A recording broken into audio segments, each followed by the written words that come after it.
Setting low on a hometown track, dust rolling up like a freight train stack. Cooler in the bed of a beat-up Ford. Crowds getting loud cause they know what's in store. Engines rumbling like a southeast storm. Another wild night where new legends are born. Grab your hat, grab your girl, feel that grandstand shake. Everybody knows this ain't no small town state. Cause we're full throttle Thursday night at them big bright lights, rubbing doors, riding high, leading hard through every fight. From the backstretch to turn 4, fans holler for more and more. Ain't nothing beats that heartbeat racing. Yeah, this is iNRS racing.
All right, welcome to the Thursday night series here. This is the iNRS series here on Thursday nights. Welcome, everyone, to the broadcast. I'm Rick Souza here in the booth with Maxwell Caldwell tonight to call this race for you here in Las Vegas. Max, should be a fun night tonight here in Vegas. Absolutely. 1.5-mile track with these next gens are almost perfect for this car. Should see a lot of side-by-side action here tonight and really see some guys racing hard all throughout the evening. Looking forward to it, Rick. Yeah, qualifying is underway here at the moment. We'll get some updates for you as soon as we can grab some information here with the current best times going. So right now, Tyler Lem sits atop the leaderboard with a 29.444. That's a smoking time here in Vegas. Just a few minutes left, but about half the field has yet to qualify. But we've got lots to talk about here. Let's first cover the race and what's happening here in Vegas. We've got 134 laps. Stage 1 is going to be at 44. Again, it's 75% fuel. Let me double check that. Yeah, 44 laps here. That's a misprint. 44 laps there in the stage break. And they will get 5 sets of tires and no fast repairs here in this league. So pretty much you break it, you own it. We're guessing, Max, what do we think, between 45 and 50 for our fuel window?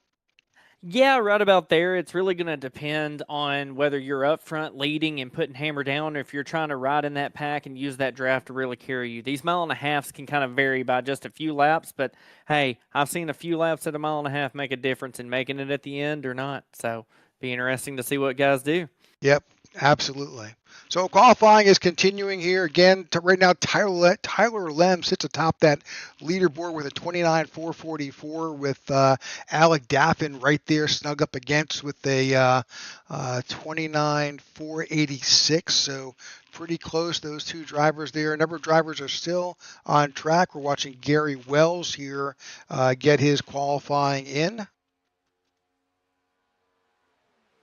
Absolutely. You're starting to see some of these guys that waited a little bit for track conditions to change in this qualifying session. Some like to go out early and set the bar, and some like to see where the bar is at and come out and see what they can do. I'm always one I prefer to go out a little later to see what the time to beat is, and we're seeing some of those times at the top shrink up a little bit and get closer and closer. Looking a bit through the field, who has yet to qualify. Again, if you're not familiar with how it works on iRacing, pretty much it's virtual, so everybody qualifies at the same time. You've got 5 minutes to get your 2 laps in. So number of times, as you can tell from the leaderboard, have already posted. And right now we're seeing those who have yet to qualify drop in. Just a handful of drivers are out there. Jeff Ramsdale, I think, may be the last driver to qualify, although Eric LeBombard is out there right now. He's got a spin happening, so that lap is not going to qualify.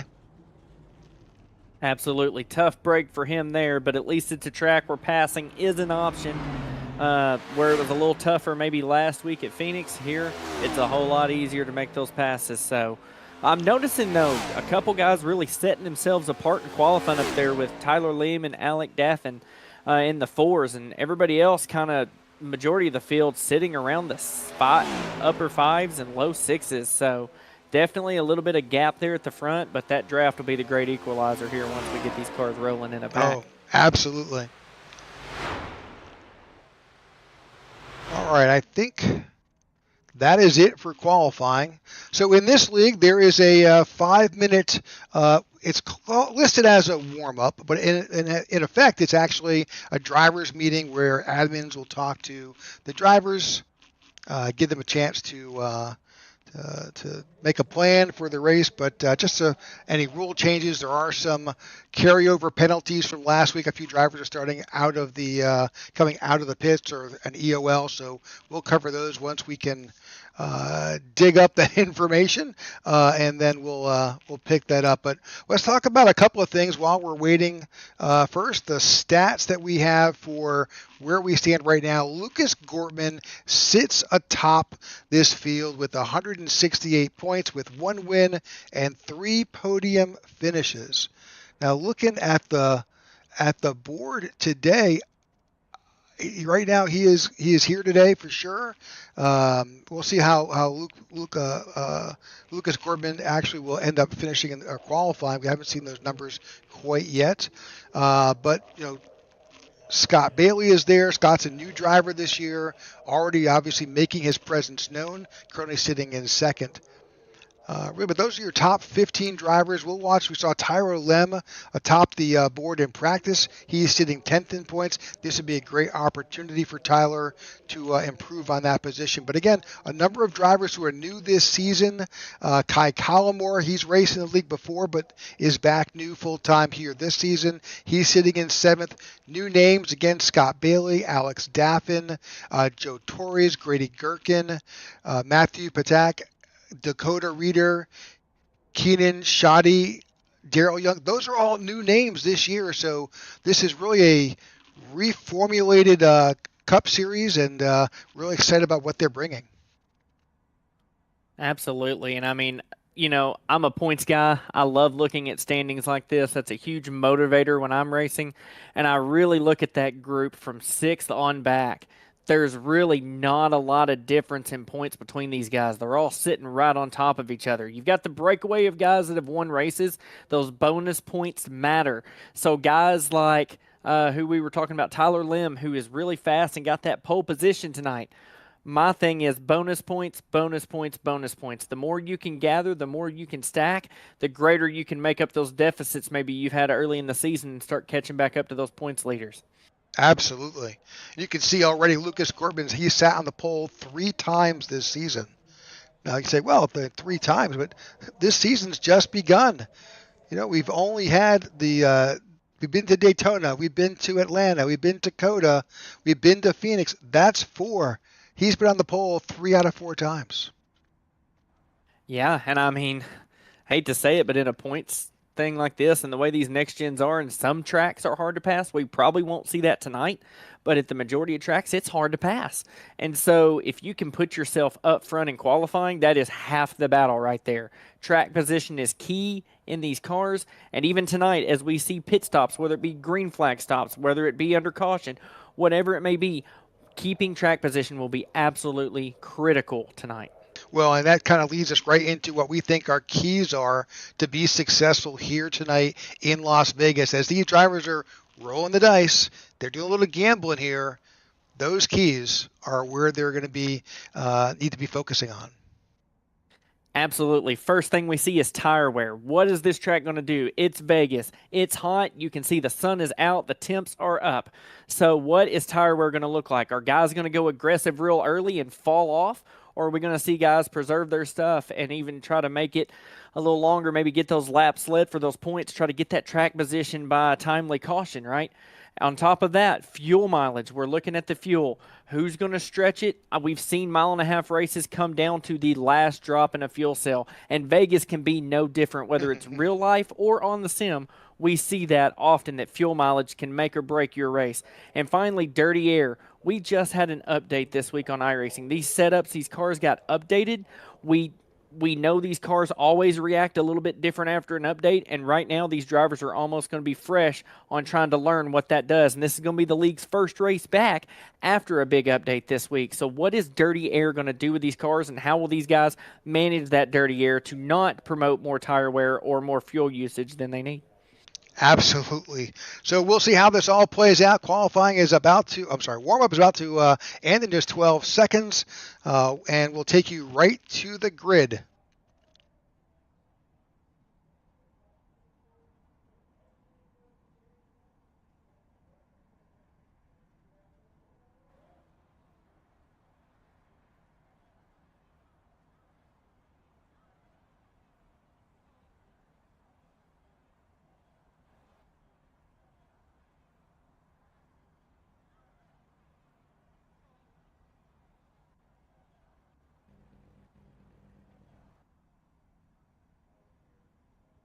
All right, looks like we're getting our grid together.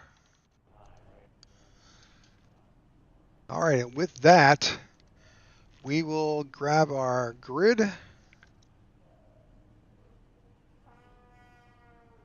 Here we go. Start us off, Max. All right, starting on the front row, that pole position, Tyler Leem alongside Alec Daffin there in second. Starting in third position is Eric Jeffers next to Eric Lombard Jr. Row 3 has Paul Irvin there in the fifth position with Vernon Broadbeck there in P6. Seventh position shows Lucas Gortman alongside Jake Mossow. In P9, we see Zach Carter there in the 5 alongside Keith Fonseca in P10. All right, and now in row 6 in P11, Gary Wells. To the outside is Mike Wheel. In row 7, you've got Dakota Reeder and Clark Franz, and in row 8, you've got Corey Ennis and Seth Fitzpatrick. In row 9, you have got Kai Collimore with Austin Walton to the outside, and then in row 10, you've got Josh Douglas and Anthony Campbell.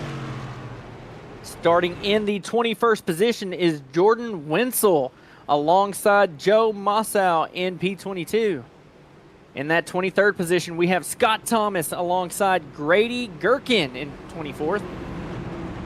25th position, Matt Persuini alongside Brady Boatwright.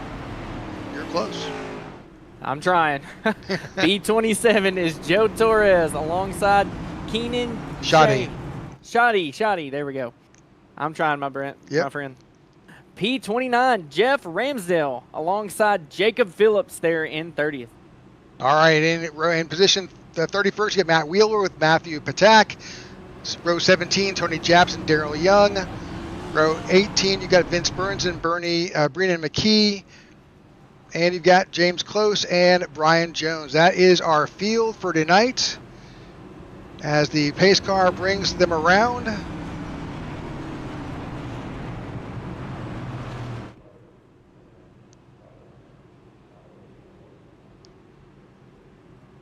as these guys are getting gridded up, man. We see 38 drivers going to start this race here tonight.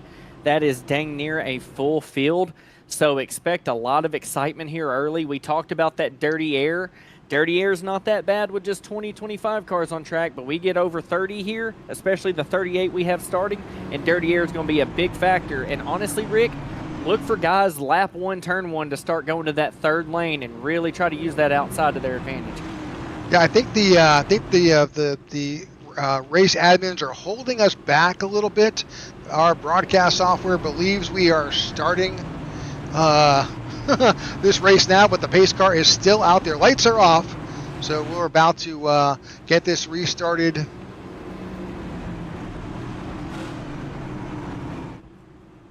Right now in the middle of the backstretch.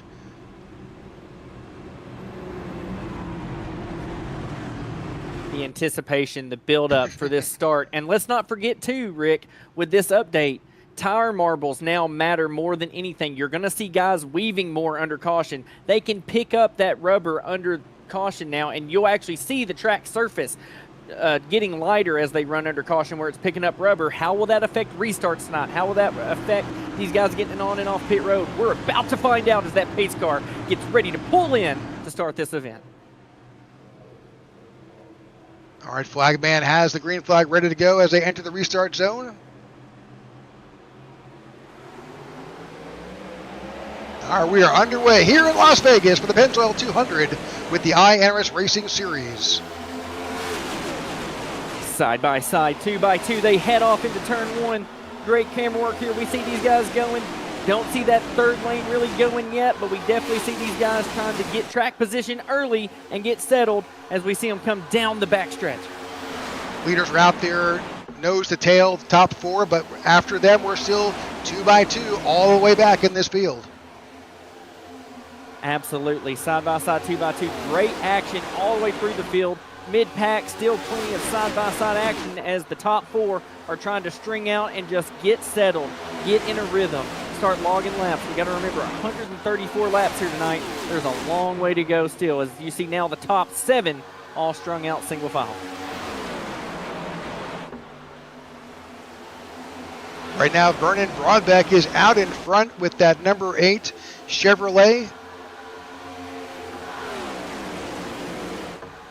Vernon found a way. He is up 5 spots, and with just a handful of laps here, takes the lead here at Vegas.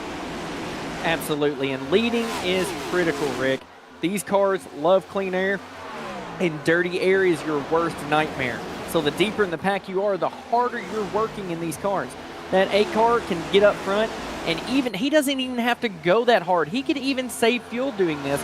He's just got to keep that track position and keep that nose clean to keep that right front the way he wants to. Vernon set the fastest lap so far tonight with a 29.55 that last time by.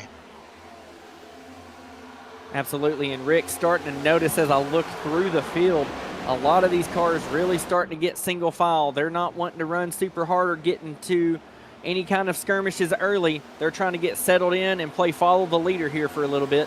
And how much of that reflects back to those keys of the race of wanting to save that car a little bit. Something we're going to see all night long as we see the 8 already lapping someone, it seems.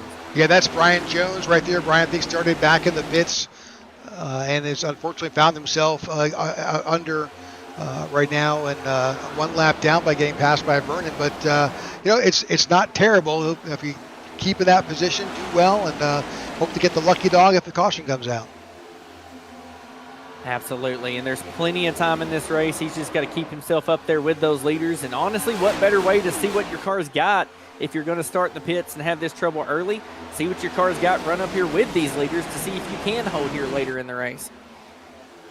Going back a little farther in the field, you can see it's getting to spread out a little bit. There's a couple of actions happening back there. You see the 5 of Zach Carter and the 73 of Anthony Campbell right there.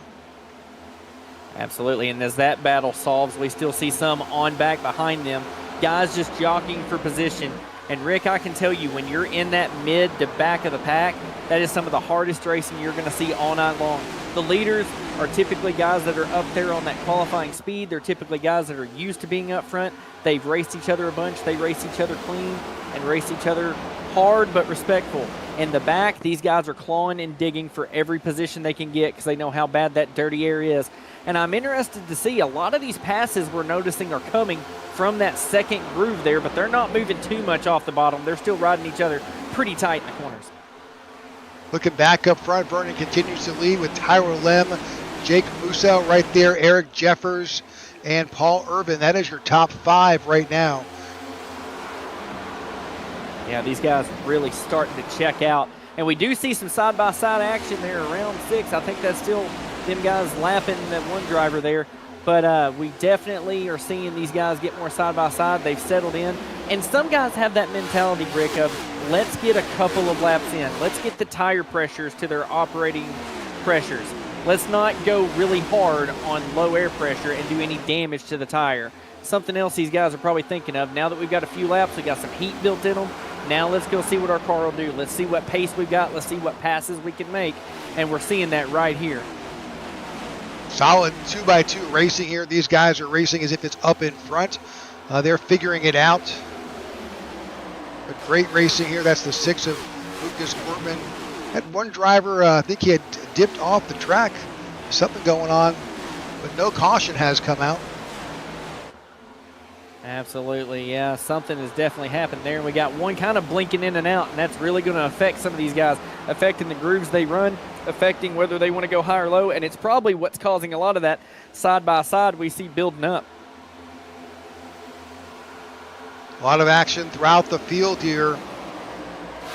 This is back in 16th, 17th, 18th position here. You're still racing side-by-side, but what's going to happen here as we get these laps in? We're just 11 laps into this race.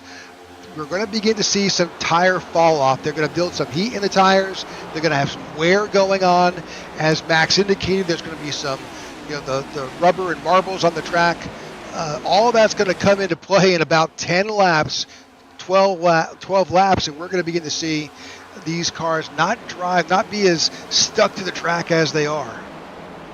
Absolutely, and the more I think about it, we strung out single file for a little bit, and now we've built side-by-side mid-pack. How much of that is honestly not even wanting to pass, but as if you're going to go here, I'm going to go where you're not, because these cars, if you get nose to tail, you will lose the nose of this car so easy, especially at the speeds we're running. It's more of a game of I'm going to run where you're not to get the clean air on my nose to preserve that right front. And I think that's something we're going to see all night, because I'm not seeing a lot of loose cars right now, but I'm definitely seeing cars move up and up, which is telling me the bottom groove is getting congested, and some of these cars may be getting tight already and needing to get a little bit of a wider arc in the corners. Well, we talked about that before with the whole dirty air situation. That's going to certainly play here. And yeah, you can see right here mid-pack as these guys are going through the corner. If you watch right in the middle of the corner, the way those cars are moving, those cars should be planted in the middle of the corner, and you're seeing them shoot up, and you're seeing them move different grooves, not on entry, but right in the middle, and that's telling you those are some ill-handling cars that are just trying to find clean air as best they can.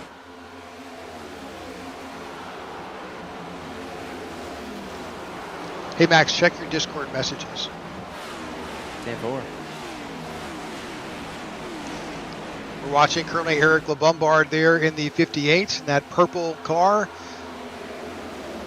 Eric's currently sitting in 17th. He qualified a whole lot better. He's dropped back to 16th position right now. Oh, and right now, a little bit of a broadcast curse there. There's a lot of drama, but they held it together, man. They were side by side in each other's door, and they came out okay. I'm pretty sure they were 4 wide there at one point trying to avoid all that. But look at the cluster it's made right here. 3 wide in the corner. Everybody's on top of each other. Expect more of that contact. I mean, that could have easily been dirty air playing a factor on a car, or even just slight contact really getting somebody squirrely. Great racing so far. These guys are side by side, working hard. But again, factors are going to come into play here in about 10 laps. Absolutely. And we see, up front, you're not missing much. These guys are strung out up front. They're just making consistent laps and pulling away from the field.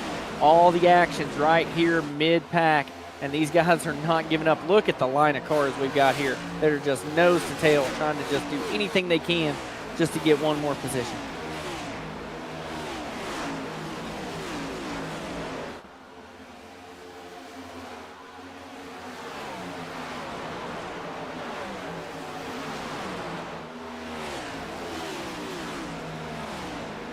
great side-by-side action here coming off of 4. And we haven't talked about this yet, Rick, but I expect turn 4 to be a real big trouble spot. That car really wants to get light coming out of 4. You don't have a lot of load on the car as you're exiting that corner, and you're really transitioning to getting more flattened out. Those guys on the bottom, as this run goes on, as these tires get hot, as these tires lose the grip they once had, they're going to get tight, and they're going to really start pushing on corner exit, especially if you're back here in this dirty air. So I wouldn't be surprised if off turn 4, if we don't see more contact or that outside lane really start to be prominent and start to really make passes there off of turn 4. All right, with that, why don't we go on board, try to find a driver that makes the best sense here in a little bit of traffic. Let's go on board with Kai Collimore in the 39. Let's see what Kai sees here. Yeah, let's watch his steering inputs and see really what he's fighting here. Looks pretty smooth on corner entry. Just kind of riding in line there. Yeah, it doesn't look too bad at all. Real smooth with the wheel. Maybe just preserving his stuff for now. Maybe harder to pass out here than we once thought, but maybe the field's just that equal too. A lot of great guys out here running really consistent. So, but you notice if the guy goes high, he wants to shoot low. Kai really looking for that clean air in this car. Even right there on the straightaway, you see him about a half car up, and then he goes in the corner and gets, right on the apron, just trying to get any clean air he can on the nose.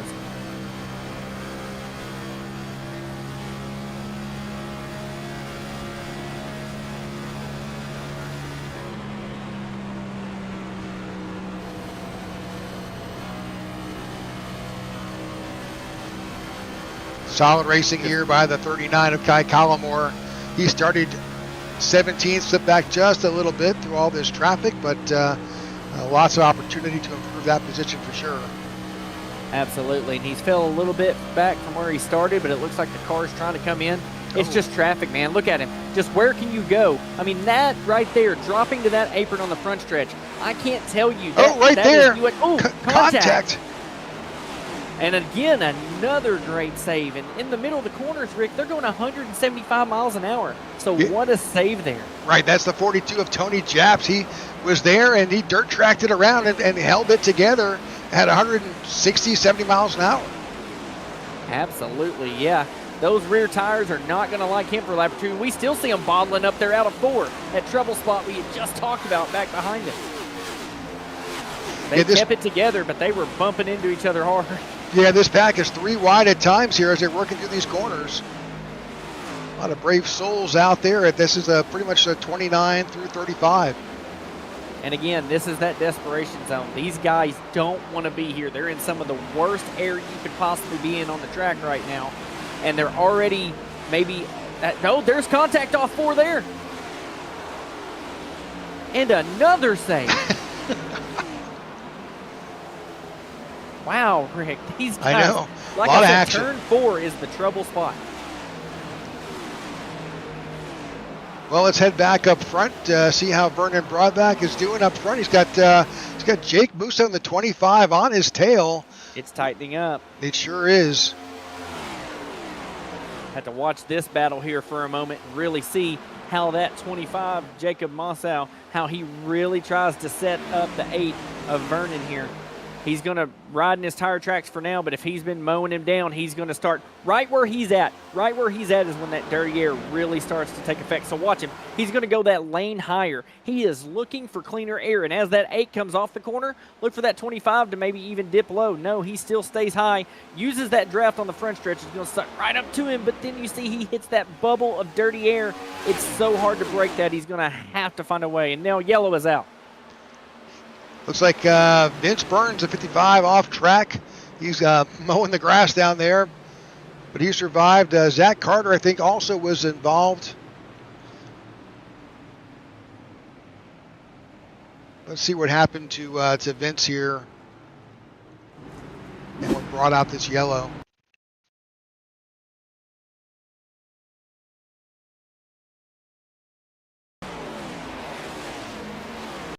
Looks like there's some action right in front, yeah. And then he comes, I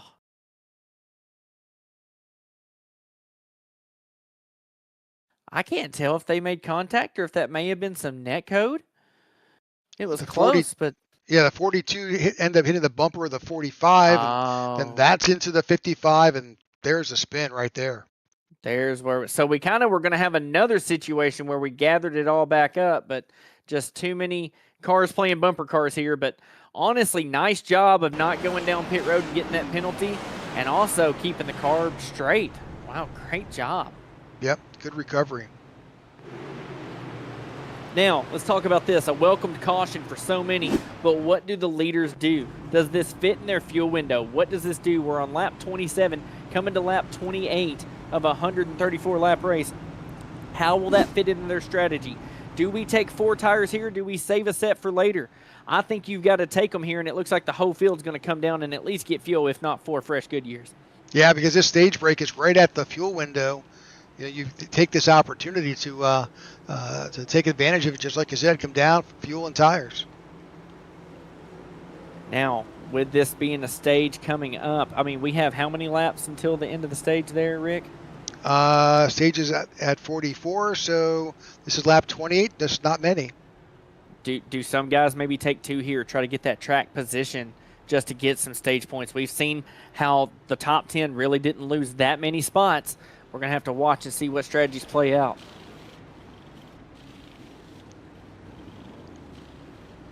And there's definitely some mixed strategies here. Yep. Corey Ennis, who happens to come out right in front in the 27, Short Fuse Motorsports. Looks like he took 2. Everybody else so far, based on time, took 4. I don't hate the 2-tire call here early, because even if it doesn't work out, you know you've got a stage caution coming up where you can get those left sides back on it. But clean air, man. Clean air is king, and he's also going to be in control of that restart if no one stayed out. Yeah, I think he's by himself. Everybody else came in. Absolutely. So he's going to have control of this restart. And Rick, I'm not from this league. You'll have to help me. Do they get lane choice as the leader here in this league? They do, absolutely. So, I mean, does he take the high side with the momentum that it showed, or does he protect the bottom and try to get a big jump, knowing he can bring it up to the top? But I know that 8 has been fast. Jacob has been fast as well. So these guys are going to be looking. I mean, Jacob lost a couple more spots there. He's in P5, so a mixed bag of people up front. It's going to be very interesting before the stage ends here to see who's going to be able to stay up top. I like the 27 strategy, but depending on if he was loose or tight, is it going to exaggerate that handling issue? What's going to happen? We'll have to find out when we get this thing restarted. Absolutely. So Corey's got some help up there. Let's look at his teammates here. So Corey's got Jake Musso back sitting in 5. And Joe Musso back in 14th. But certainly, having a teammate, maybe a row or 2 behind you, and that cannot hurt. It can't hurt, but you can't tell me for a minute that Jake does not want more than what he's currently got. He had a fast car. He was catching Vernon right there before that yellow came out, was probably getting ready to make a move in a lap or 2 the way it was looking. I mean, stage wins are huge. That's 10 extra points that you carry into those standings. And when we looked earlier, I mean, 10 points is huge. If you're up front in those standings, you're just extending that gap. If you're kind of back there in 10th and 11th in points, you're trying to claw your way back up. These stages are huge, and that's what I love about stage racing, especially on iRacing in these leagues, is it can shake things up, and we've definitely seen that here tonight. All right, looks like he uses the inside there for the restart as well. Yeah, absolutely. I thought the lights were off on the pace car earlier, but not sure if we extended this a little bit. Now the question begs to be, what kind of jump is Corey going to get on 2 tires versus Vernon there on 4? If the 8 can hook up and stay with him going into turn 1, that side draft is massive in these next-gen cars. He'll be able to get on that quarter panel if he can hook up enough on the outside and be able to pull that 27 back. And if they get side-by-side going into 3, I think the 27's in big trouble. Yeah, I think, especially with the fact that those drivers got 4, they got 4 Goodyear rubber tires on those on those cars, fresh rubber and fresh fuel. I think Corey could have his hands full. I'm thinking that's wave around for the 4. That's an awful late wave around. Yeah, that's Brian Jones. Pace car getting ready to pull in, though, Rick. We're going to have a restart, and this is probably going to be one of the most exciting ones so far of the evening.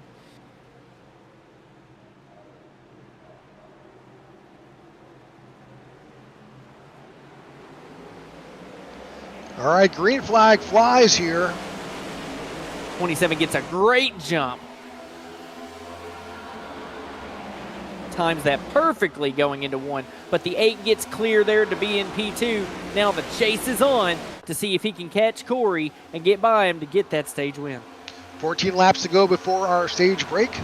27 out in front. Corey's got the position, but let's see how long he can hold on to it. Absolutely. Like I said, clean air is king, though. We haven't seen the 8 in dirty air for quite some time since the start of this thing, and even then we were on really fresh stuff. Let's see what happens if Corey can hold on to this lead for a few laps and those tires start getting heat. Will he be able to hold on until the stage win?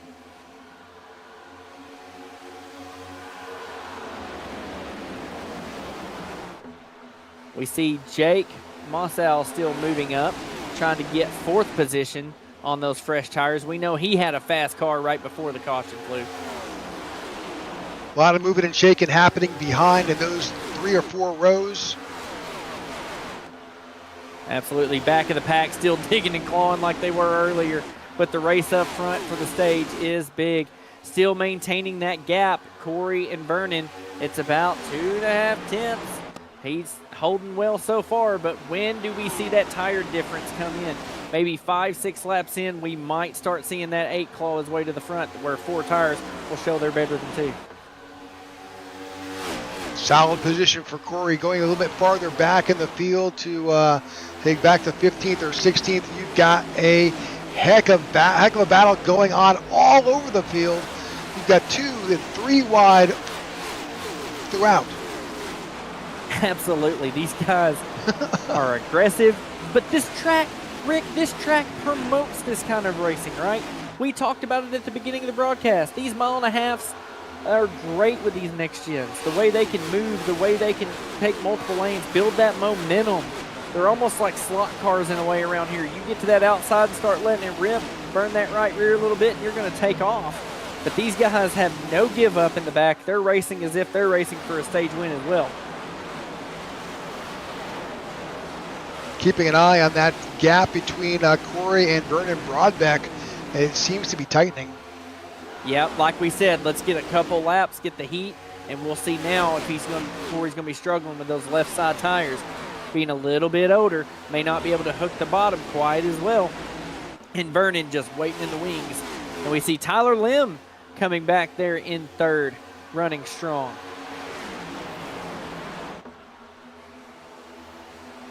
Nine laps to go before our stage break. Solid racing here in the iNRS Racing Series. Again, I want to thank you for tuning in to the IWM broadcast of the iNRS Racing Series each and every Thursday night. If you're seeing it on Sunday, you get a preview of it here on Thursday nights.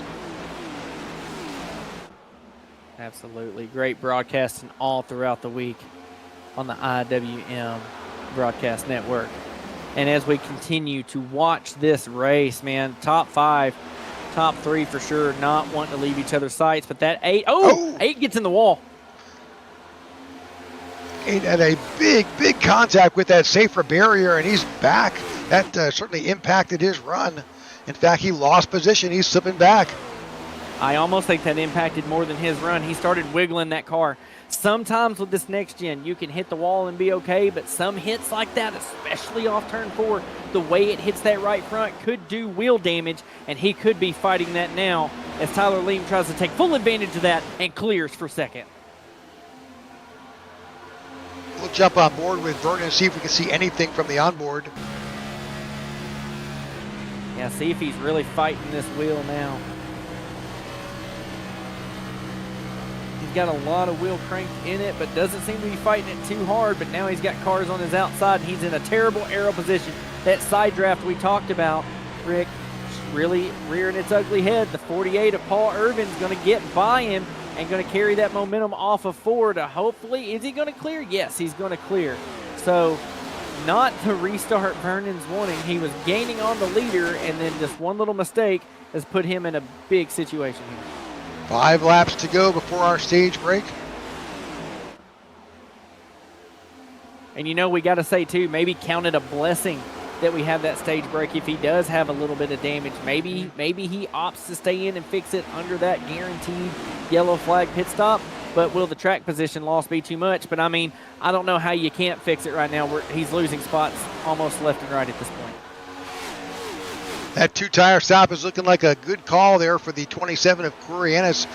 He has absolutely been able to take advantage of it, and Tyrell Lem is closing, but can he do it with 4 laps to go?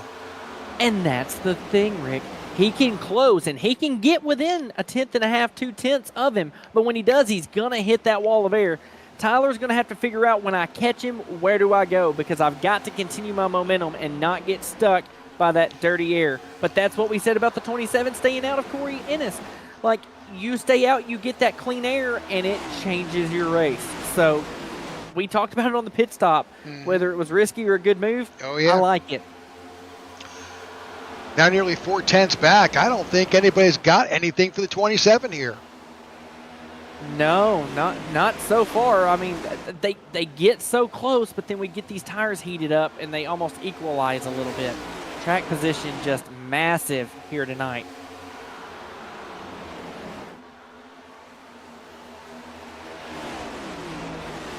'27 continues to hold on that lead. Oh, caution flies.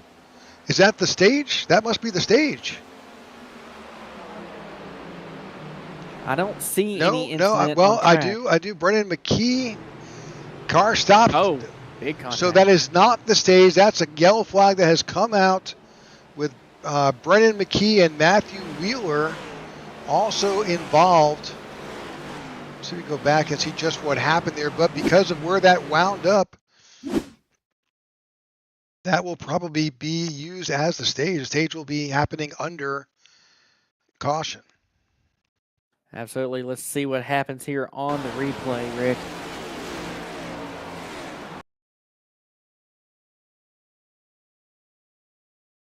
Oh, Let's back that up, because that was... Were we not clear, maybe? Either someone came up or someone came down. That's exactly... Almost met in the middle. Yep.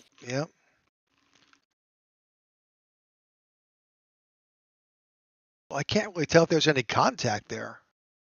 I think if you watch from the onboard, you'll be able to see some contact there, the 39.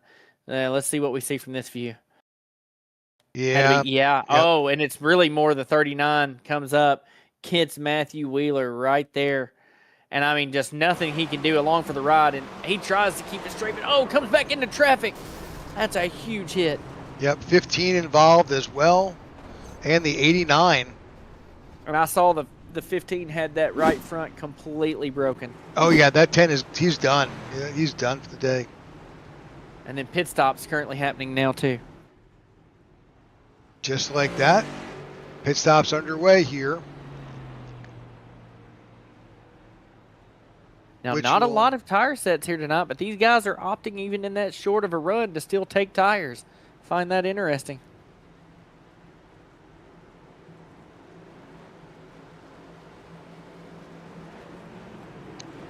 So we don't have the stage breakdown as we probably typically would under these conditions, but we can make some assumptions. Corey Ennis is going to win that stage. Absolutely. 2 tires was the move. And we talked about it. Who was going to take a risk on that timely yellow? Who was going to say, hey, I really need stage points? It was Corey Ennis, and it worked for him. And if I'm not mistaken, most everybody there took 4 tires for the next run. So now he's on the same tires as everybody else and gained all the track position. So really smart strategic move there for Corey. Well, right now that with that stage closing, it's a whole new race. Corey Ennis finds himself pretty much up in front, lane choice, makes some decisions, fresh tires, fresh fuel, And now the real race begins. There's 134 laps, 45 are done. Now the key is, how do I be successful in the next 90 laps? Absolutely. And, you know, one car I'm really going to watch close here, Rick, is going to be, where did he go? He was just showing. Did he opt to fix that damage? I believe that H may have, yeah. Yeah, he's now back in 29th. He listened. He saw that was a great opportunity. You saw a little bit of right side damage early from that contact with the wall. That's been fixed in the pits. He stayed in as long as he could.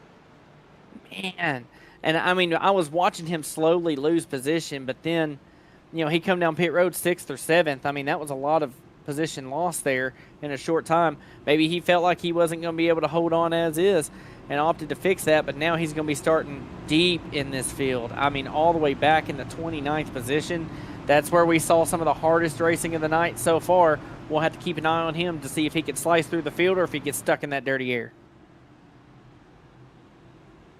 Corey Ennis is on the who's the leader. He's got lane choice. He's chosen this time that inside lane. He did pretty well last time with that, 99 to the outside.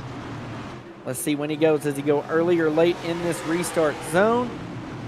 He's going to choose to go really early in it and get that big jump as we're back under green here at Las Vegas. Solid restart by the 27 as this field scrambles trying to catch up to him. He's got about a 5 or 6 car length advantage over this field.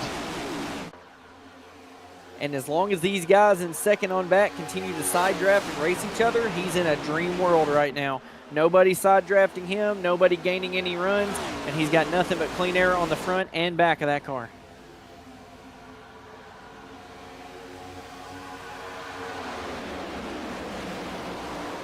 Not sure you've noticed, Max, but as some of these camera shots have gone into the corners, you can see the marbles flying in the air, bits of rubber everywhere. iRacing has really done what they could to really make it as realistic as possible and have that track debris be a factor.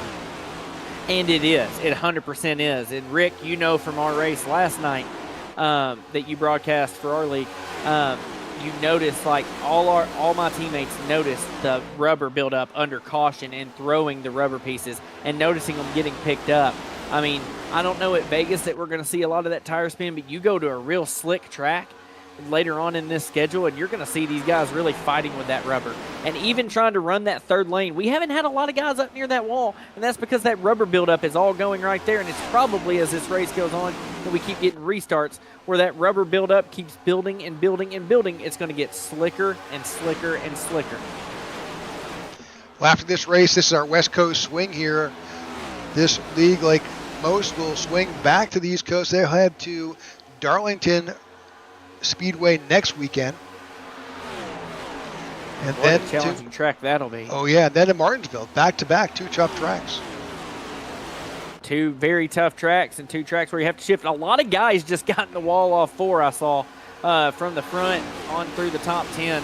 I mean, these cars seem to be getting tighter and tighter in this dirty air as this race goes on.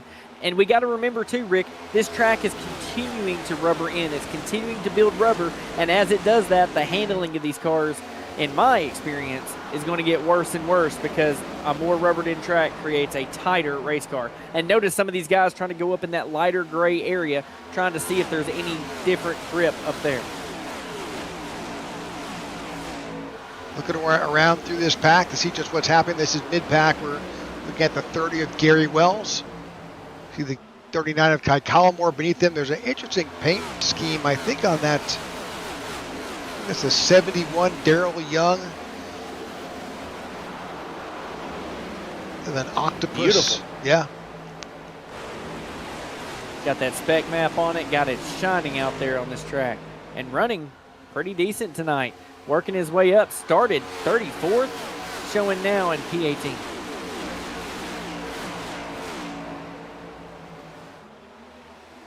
Some guys are pretty happy running in that high line around this track.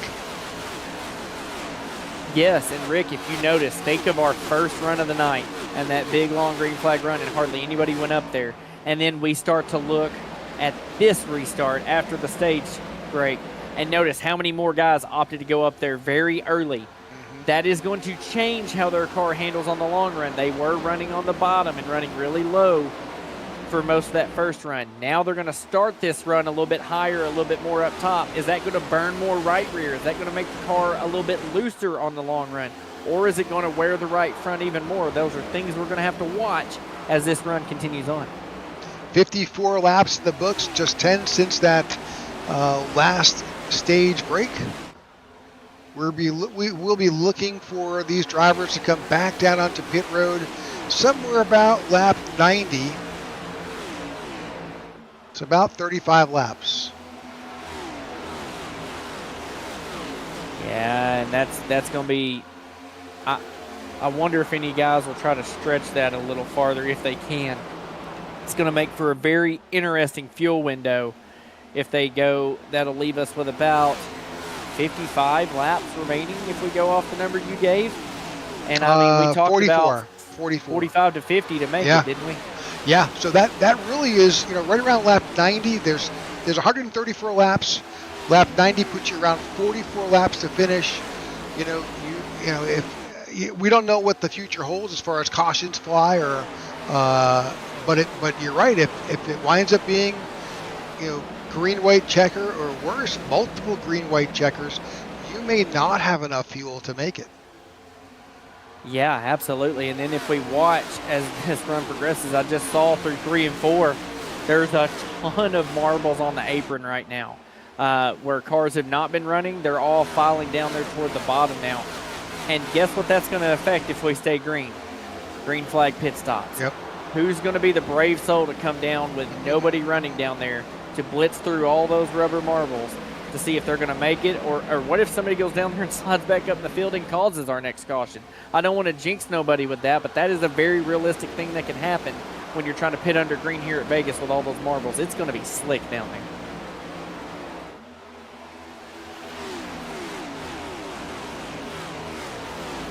All right, 58 laps complete here of 134. Just going around the track, just solid racing up in front. And here back in the field, this is where things just get a little dicey. You've got drivers just trying to do their best to improve their positions, find a way to get around that guy in front and claw to get back up front. We're looking at the 28 now. That's Joe Musso in that Monster Energy car as he's sitting currently right now in 10th. Absolutely, yeah. Top 10 strung out, pretty single file, trying to pick each other off one by one, riding in line, looking good. Remember one guy I said I wanted to keep an eye on, Vernon Broadbeck.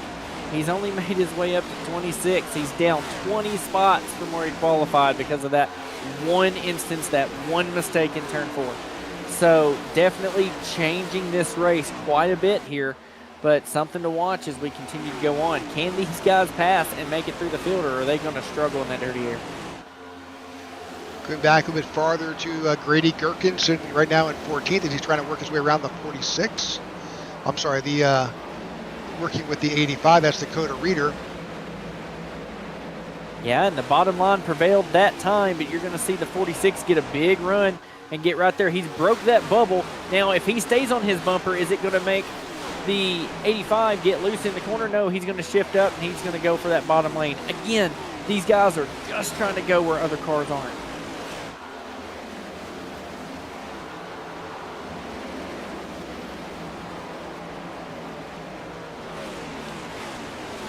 A bit farther back in the field, the 42 of Tony Japs making his way up. He started way back.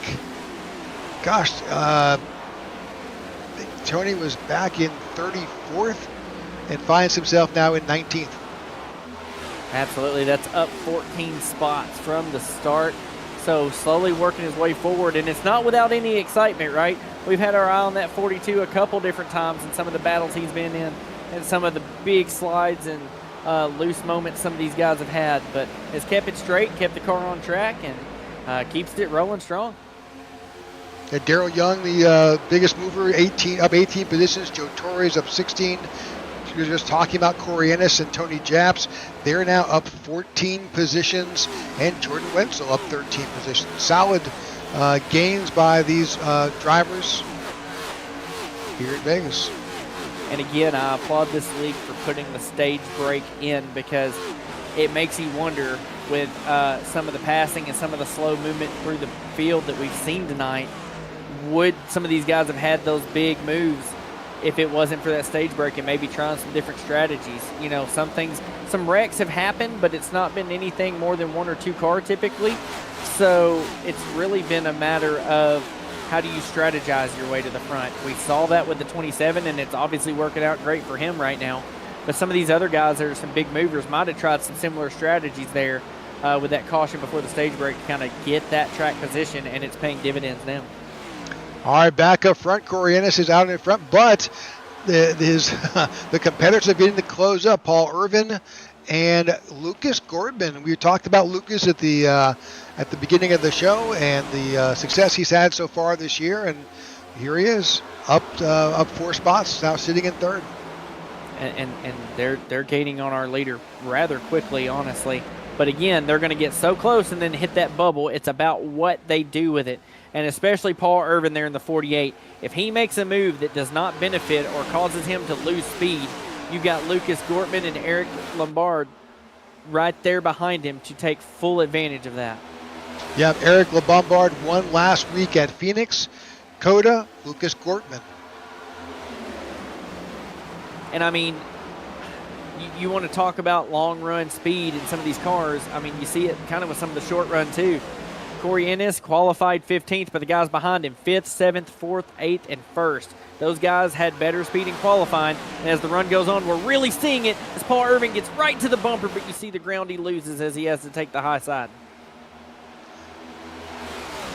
25 of Jake Musso, also top 5. Those are our look back at the winners so far this year. Scott Bailey, I don't think he's in the field tonight. Won at Daytona, but the last 3 races, Musso, Gortman, and LeBombard, they're all right there battling that 27, trying to find a way to get around. 48's making a move. Going to get that quarter panel. He's going to try. He's going to squeeze. It just wasn't enough to keep there, but he was trying to side draft Corey back so that he could get it. But what run will he get off to here? 48's looking to the inside, then to the outside. 27's blocking. But he's doing everything he's got to do. He knows how the dirty air is, and he knows once he loses this lead, his car handling is going to go from what it is now to even worse. But once again, Paul Irvin tries to get to the outside, and he's there this time. Looking for a little help, get a little bit of nose with Lucas Gortman. That's not, Gortman takes to the inside. But this is what he needed. He needed to be on that quarter panel in the middle of the corner. Now watch Paul Irvin get a big run down this back straightaway and may get close to clear, but the 27 is going to side draft back. They're going to be side by side in 3 and 4. Corey Ennis continues to lead through the corner. Oh, Paul looked like he got a little bit tight, had to get out of the throttle. Now we're going to go 3 wide for the lead. Gortman, Irvin, and Ennis trying to make it happen here as they slip and slide here at Las Vegas. And the longer these leaders are side by side, you're going to bring more and more players into this game. And then we're going to have a big fight for the lead. Does the 48 get to clear yet? No. Still going to be side by side. The side draft so strong in these cars, but finally Paul Irvin gets clear out of turn 4 and takes the lead here on lap 70.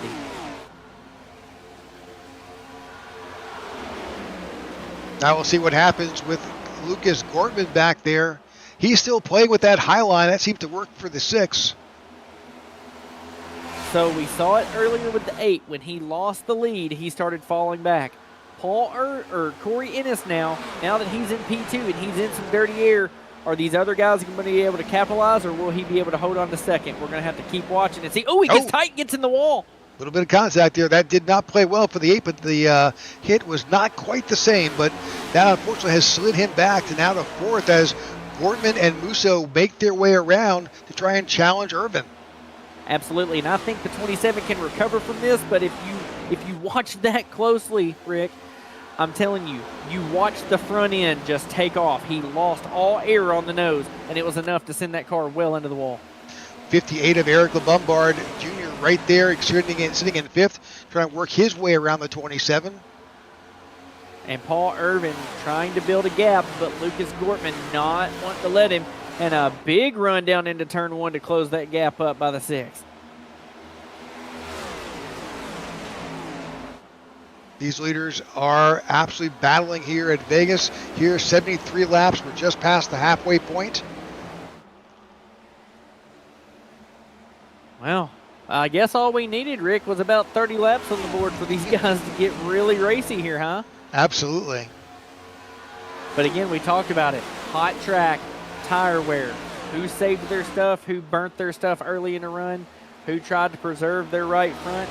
We're starting to see that now, and you see as these guys start moving lanes. And some of these guys that saved, if they're pushing hard now, they may hit a breaking point where their car starts to lose the handle too. The 48 worked really hard to get the lead, but now that he's up there, he's going to have a hard time sustaining it from a hard-charging Gortman there in second. Track temperature now 104 degrees here in Las Vegas. It's pretty hot, Rick. It's a bit steamy. And these guys are definitely feeling it, and we're seeing it from the broadcast booth here. We're seeing these cars move around so much. And, I mean, at the same time that they're slipping and sliding around, they're trying to dodge marbles, too, that may be up in that higher lane. But the more they use it, the more they'll push them up toward that wall.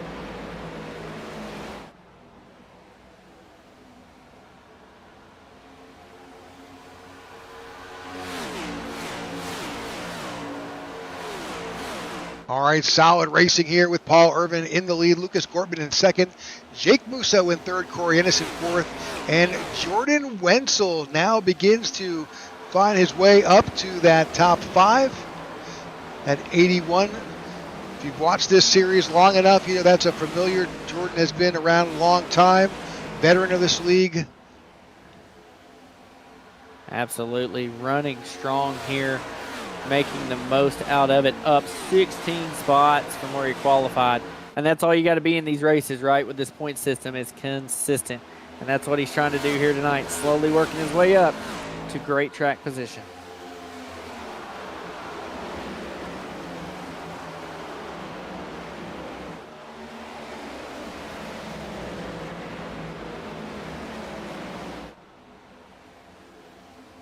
That battle up front currently is kind of calmed down, got stationary. Paul Irvin just kind of holding a 2.5 tenth lead over Lucas Gortman. It's kind of just stayed stationary here.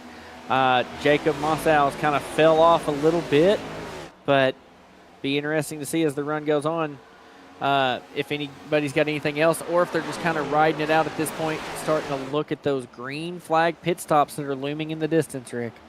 Yep, absolutely. As we said, we think that's somewhere about lap 90. That's about just 11 laps away. And as I say, the battle for the lead's not spicy. We get a big run from Lucas Gortman. Maybe he was trying to cool his stuff off, but closed up a lot on the front stretch and is now trying all kinds of different lanes to see if he can get anything. And notice these guys in second, they don't want the bottom. The bottom is where they're going to get side drafted the hardest. That's where they're going to lose all their momentum. He's really trying to fake the 48 into thinking he's going low so that he can move back up last minute. He used this apron last lap to cut some distance down. Didn't quite work as well this time, but look at him. He's looking for that outside lane to get that left rear or left front on that right rear so that he can pull that 48 back. Looking for every opportunity to try and close that gap. Right now that gap is just less than 2 tenths.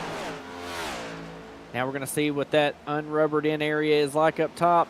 Loses a little bit of ground mid-corner, but probably going to promote a big run here on the front stretch. Really liking that apron right now. And maybe trying to clear some of the marbles off down there in a big send into turn one, but it hooks the paint. Just can't get to the quarter panel, though. That's he's what close. He's got to do to try to make the pass. Well, he's even closer now.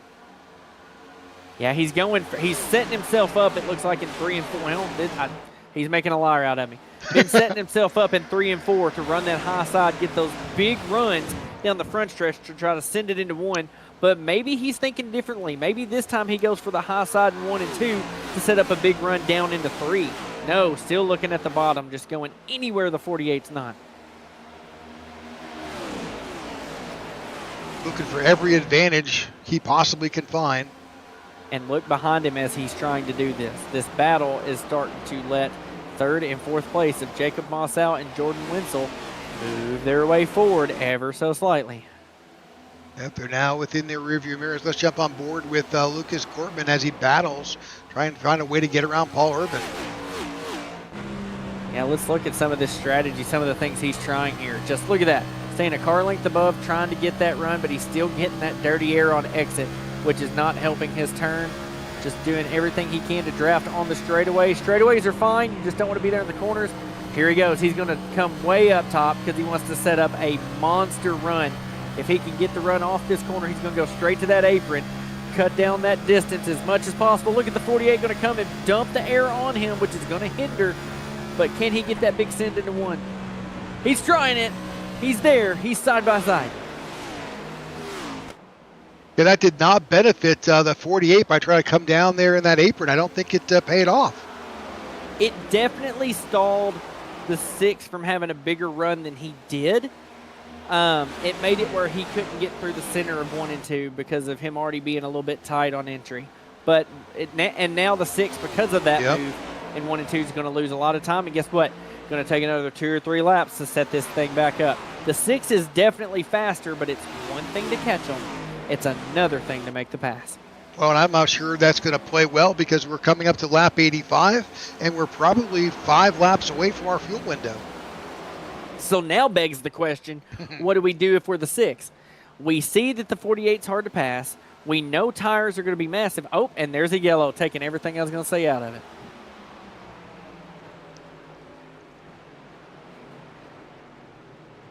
Not exactly sure what happened on that yellow. The car is already in the pits. We'll go back and take a quick look here. Oh. 2 cars involved. I can't tell if there was contact or if he... We need to rewind that and see kind of what we see. I was going to say it's Vernon Broadback. No, that's Mike Wheel in a 96. That's that yellow car behind.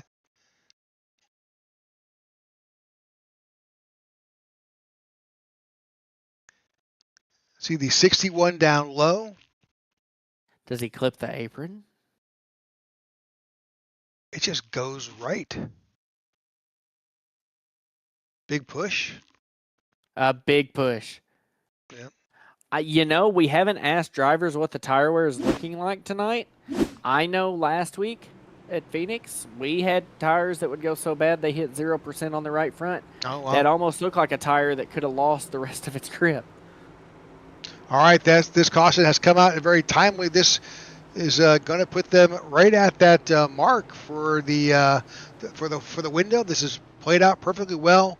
Everybody in. Paul Irvin, we're watching your leader right there in the 48. This will be the biggest pit stop of the night to see who gets the track position. We saw how long it took for them to catch the 27 to try to make moves. Now we got to see whoever can get the lead. It's going to be big, and there goes the 6 trying, but the 48's going to get it.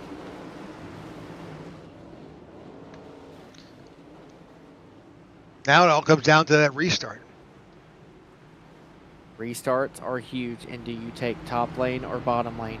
And as they're coming out on fresh tires, at least they're not hot, sticky tires, but they're running through all those marbles. And if you watch, they're moving all those marbles away as they're coming and moving them back onto the racing surface. So, restarts. The leader has had such an advantage tonight to be able to control and to take off and build a 3 to almost 4 car length lead before turn 1. It's been pretty nice, but with some of the competition that's found their way up to the front here, what's it going to start looking like now?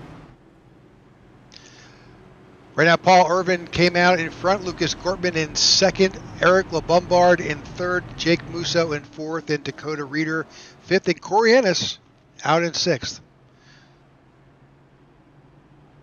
Absolutely. We've got some familiar faces up front, but we've kind of got some different players that benefited still from the stage break. I mean, is it not crazy, Rick, to think about how that one stage caution shook up this top 10? Absolutely. Some good gambling. You're in Vegas, good gamble like Corey Ennis found his way to the front and stayed there with the 2-tire stop. And then on the restart, knowing that he was on just a 2-tire stop, these drivers powered back and found themselves out in front. Paul Irvin held on. Now here's something to think about too, Rick.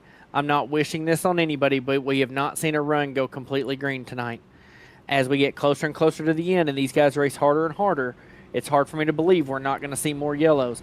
Who takes the risk a little bit later in this race, knowing that we don't have to go a full stint and takes those right side tires again to get track position, could be the call that could win a race later. We shall see. 88 laps complete of our scheduled 134. We're just 36 laps away from crowning a winner here at Vegas. Can definitely make it on fuel, but will tires come to be key here at the end? It was one of our keys to the race. Let's see what happens as we come to this restart. Green flag is out. Good move by the 48 with Eric LeBombard right there in second with 40 XLI.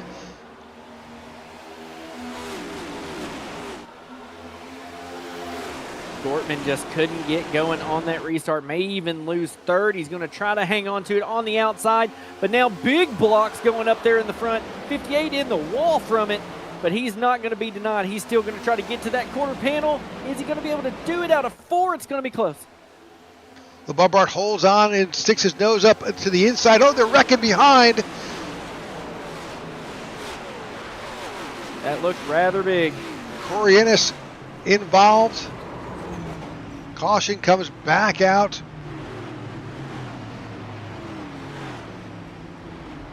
Number of drivers involved.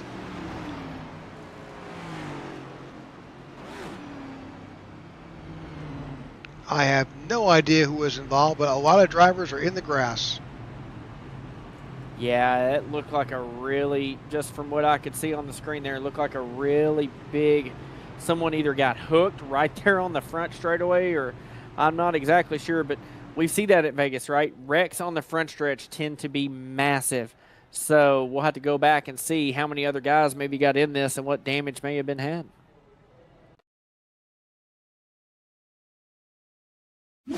See the 42 of Tony Japs to the outside. See the 55 of Vince Burns. The 8 of Vernon Broadback down low after the 3 wide. Just trying to see the first instance of what's happening here. Not sure yet. It's going to be right here in our trouble spot we talked about, turn 4, right? Yeah, absolutely. Oh, we're going to turn down on a guy, it looks like. Oh, there's contact right there with Carter and Japs. They meet, but the 42 trying to turn down and get a run. The 5 trying to come up the track.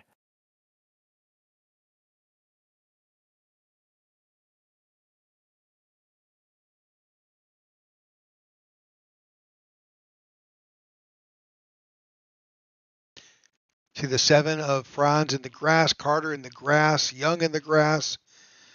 And just the 42 and 5 like a magnet, just can't get off each other. It's so hard.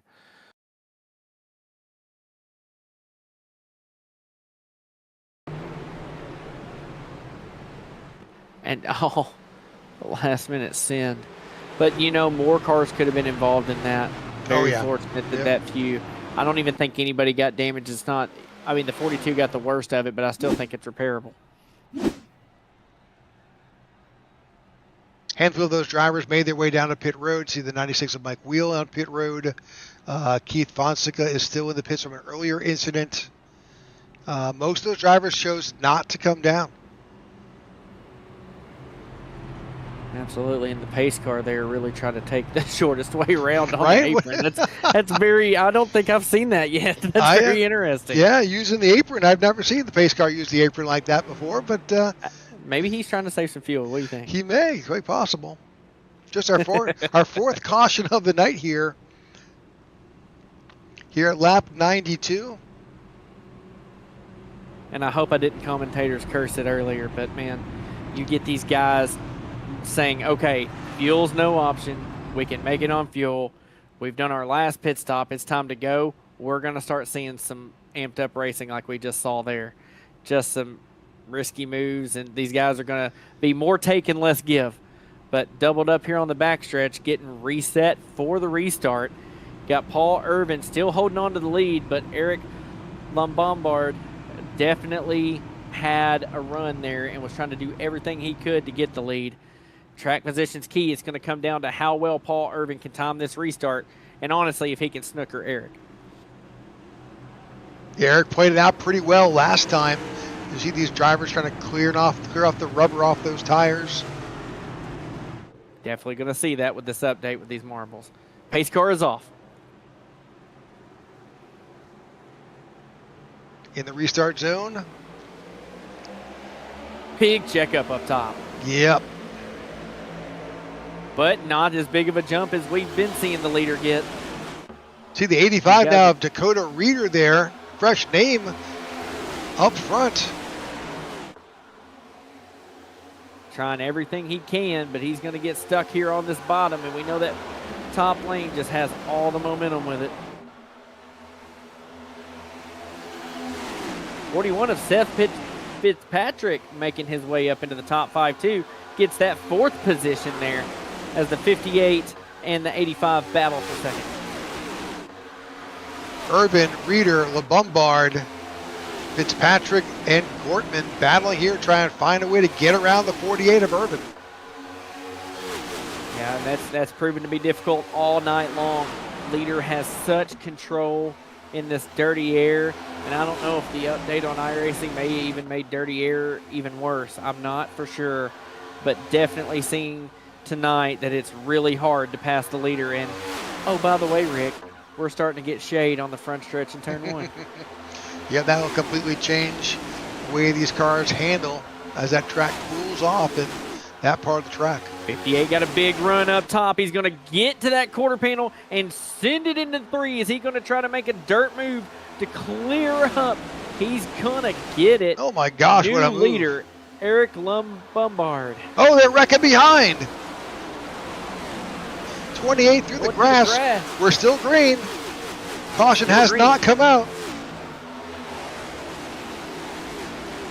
There it is. Yep, had to. I believe that's an admin thrown caution for that one. I saw one earlier in the race too.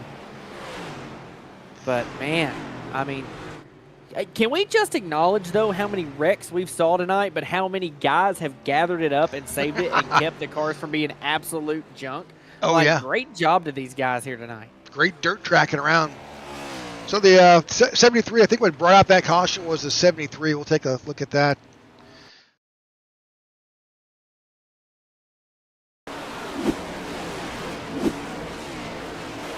He held it together, but man, he was coming right back up the track, and that was the problem.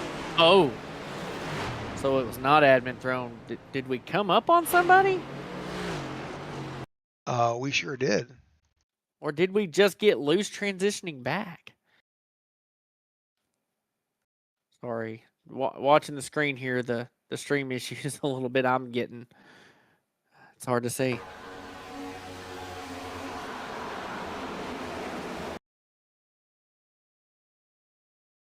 See that transition,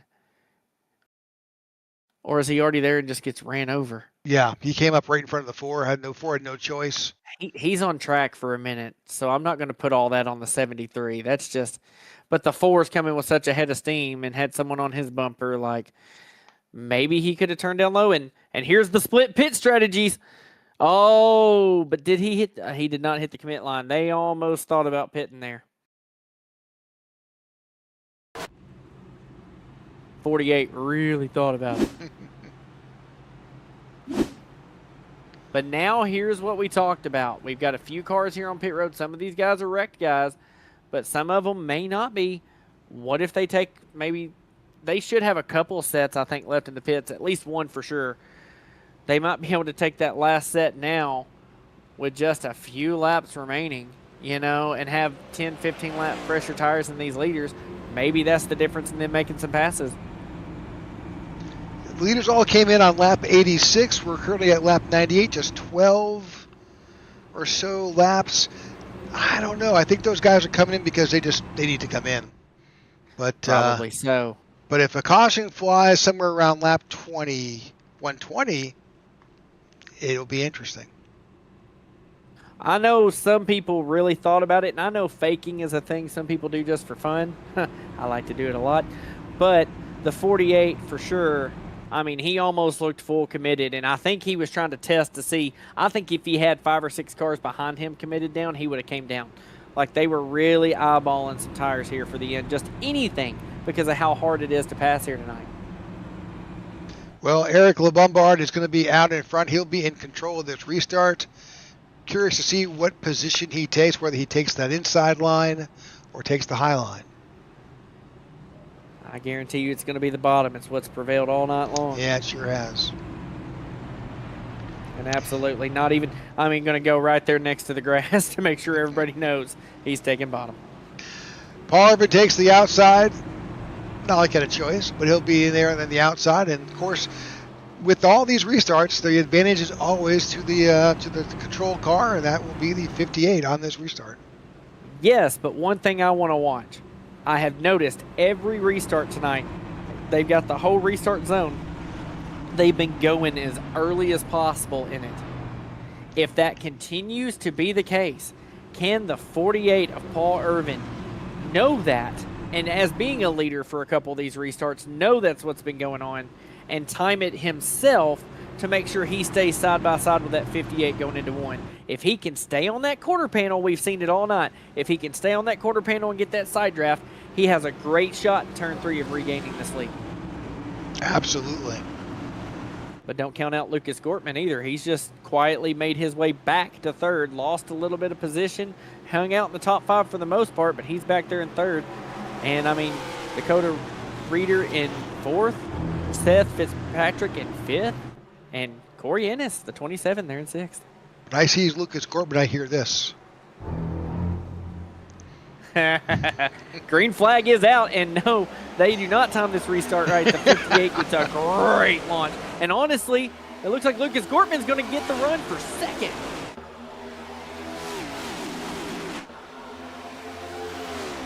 Gortman finds that spot, moves up into second cleanly there. Paul Irvin dips back to third, but he's got his hands full with Dakota Reeder. Corey Ennis back up into 5th. Absolutely. These top 3, though, for sure, have been some of the fastest guys all night long. They've either worked their way through the field the hard way, or they've been in the top 5 all night long. These guys are all hungry. They're all fast. And I don't think they want to see Eric go out here and stretch a big lead. They're going to do everything they can to run him down. Once you get past the top 4, it gets a little dicey. We're too wide, pretty much all the way back through this field. Yeah, definitely got some side-by-side action back there, but at this point, it's go time for these guys. If they want any chance at the top 10, you can't hang out anymore. The longer these tires go and the hotter they get, the less chance you have of making that pass, it seems, or you burning your stuff up and risk losing some spots. Big mover, though, to watch, though. Look back at P12 there for me, Rick. See who you see. Oh, yeah. Number 8 of Vernon Broadback finds himself back up. And these cautions have not helped him a single bit. You know what I mean? He's had to work for these positions. And at one point I was worried about him ever coming back up, but getting really close of having a bad part of the race still come out to be an okay day if he can get the top 10 out of this. Finds himself back there 2 and 3 wide, working through the field.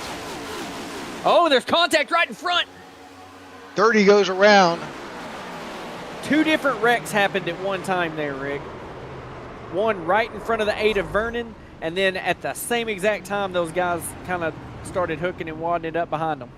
30 and the 94 go around. I see Persini, Wells, Japs, and James Close all involved. Let's go back and try and see just what brought out that yellow. Start with, look for Matt Persini here in the 94. I know that's back, maybe a little bit farther back in the field here.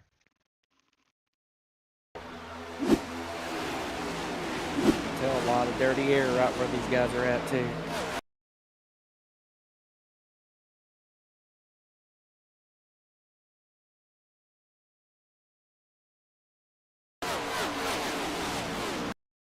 Hard to see from that angle. Yep, looking for a different camera here. Try and see what we see. That looks like Did we come down? Might have.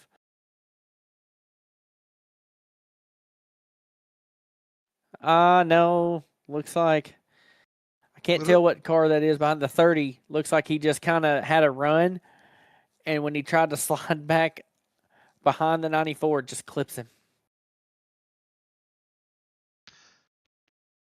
Yeah, he just misjudged that. trying to get behind him there. Well, but right in front of them, something That's else. what I was talking Yep. about. Yeah. Like you had a simultaneous at the same time incident here. About 2 cars in front of the 8. Right there, that's the 9. The 9's also involved. Yeah. We got guys on pit road too. Yeah, we do. All right, we'll get back to live action here. And pretty much everybody has come in and has completely shaken up the order here. Tires, tires, tires. The only person who, I think, Gortman and Broadback took right side only. And we talked about that. There's not a ton of laps left in this race, and they ran a lot of laps under caution on those left sides. I mean, this field is completely flipped right now. You've got Grady Gherkin, Daryl Young, Joe Musso, Josh Douglas, Lucas Gortman is in 5. Corey Ennis is in 6. Now those top drivers, Gherkin, Young, Musso, and Douglas, they did not come down this caution. They came back down on lap 97. In fact, Grady Gherkin came down on lap 86. So everybody who came down now, which was your leaders, Corey Ennis, Vernon Broadback, Eric LeBombard, Jordan Wenzel, Paul Irvin, they came down this caution. So those guys stayed out, took advantage of the position. They saw what Corey Ennis was able to do. And can I say something for a second here? Think of these leaders, these 4 that stayed out. They were some of the ones that I caught a caution before, saying, hey, some guys may be coming and getting some tires. They might be thinking this is their best chance. Well, look what it's done. It has flipped the script for them and got them from back in the late 20s and upper 30s of position to the front 2 rows of this race. And we know how big track position is, and oh, guess what? They only maybe ran 3 or 4 laps on those sets of tires. Absolutely. So think of how this could really shake up the point standings and these guys on 4 tires that have been fast all night, now they got to pass 8 or 9 cars. We struggled to pass 2 or 3 because of how close this field is tonight. And the track, look at 3 and 4 now. We're continuing to get shaded. The track is evolving. The tire strat is evolving. We're about to have a show here, Rick. We are. Track's cooled off over 13 degrees. Which is going to make these cars faster and a little bit more snug. Pace car drops off. Here we are back underway here in Vegas. Grady Gherkin leads the field.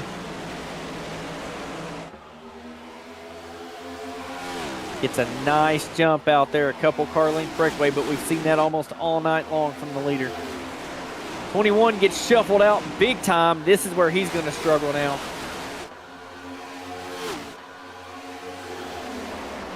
'28 tries to hold off a 6 of Lucas Gortman. That's Joe Musso.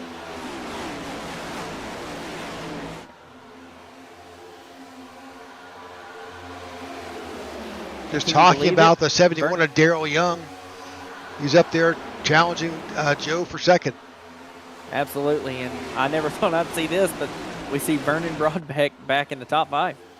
Absolutely. We've been watching Vernon all day. I have, because I know he had speed early. So I wanted to see if he could recover, and sure enough, here he is. But there's so many challengers now. I think 8 or 9 guys could win this, Rick.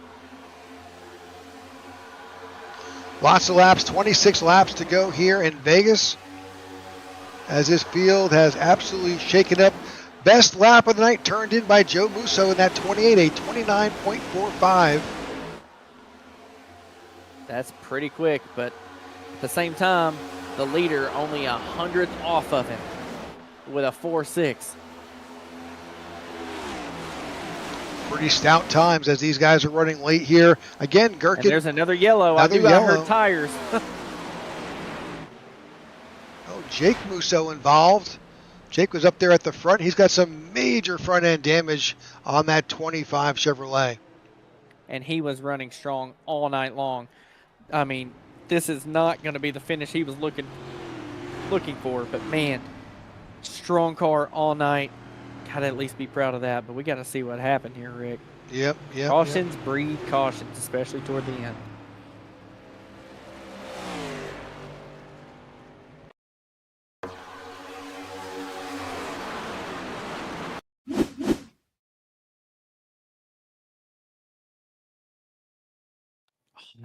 And this Right is there. one of those situations, does the 25 come down or the 21 come up?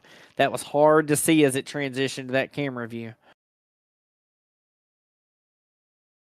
But he kind of almost had it saved there. But then I think it's going to come down on the 5. Let's see what happens.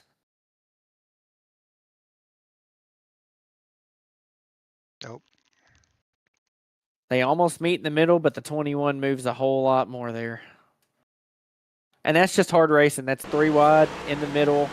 We talked about dirty air beginning of the night. We keep going. Oh, and the hard hit. Yeah, 25. I think his night is over.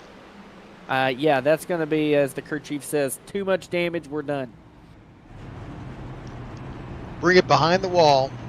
We're starting to pack up. Grady Gherkin leading this thing. Haven't said his name hardly all night. And here he is on a flipped strategy, pitting, saying, hey, what do I got to lose? Let's come down pit road is like 5 cars, and just put tires on it and pray for a miracle. And the seas parted, and here we are. Yeah, in the closing laps of this event. Grady Gherkin finds himself in a great position. Currently, Grady is sitting right now in 9th in points. 1 Mossau in the pits, 1 running second, up 20 positions from where he started. So I'm just assuming those two are related since they're on the same team and they got the same last name. Yes, a good assumption. So a tale of 2 stories here for that family.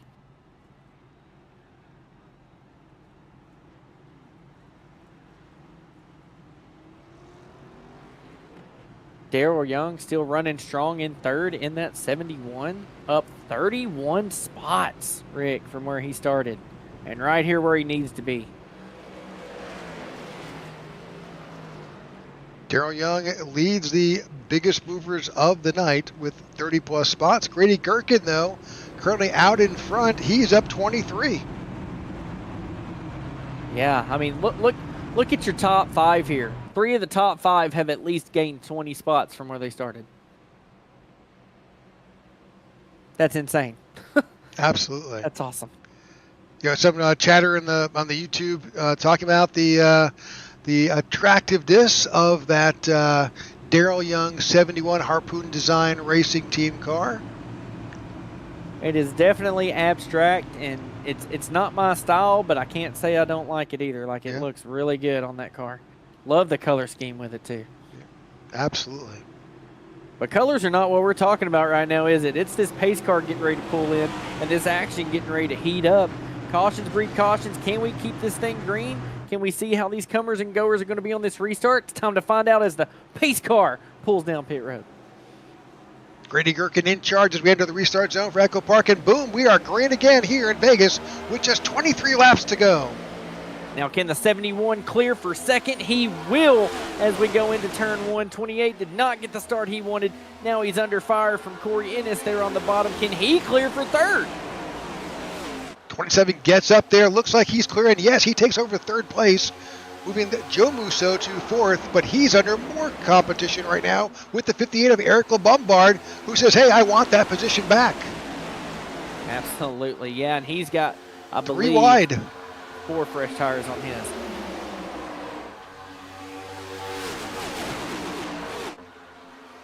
Three wide for 3rd, 4th, 3 wide for 4th here. Yeah. Hey, it's time to go, Rick. These boys are done playing games. Oh, there's contact. But we keep it straight. Man. And then it's the aero games with these guys that are 3 wide. These guys that are single file want to play aero games. But look at Eric Lumbombard. He is making the moves. Got to that outside of the 6. And he's going to get Lucas Gortman there up to P4, chasing down these guys on some motor stuff. Corey Ennis puts up a 29.30 time. In doing so, finds himself where? out in front and back to the lead. What a lap by that 27, and he's going to clear for the lead here in 3 Yeah. and 4. And they're going to be almost, they thought about going 3 wide for a second, but couldn't quite make it there with the side draft. 71 side drafting hard on the 58. I would go back and find lap 116 and watch whatever Corey Ennis did, because his line took him, and he was able to shave off almost a tenth and a half faster than the leader. Guarantee you it was a perfect storm of nobody side drafting him, 2 cars in front, and getting a big tow on one of these restarts.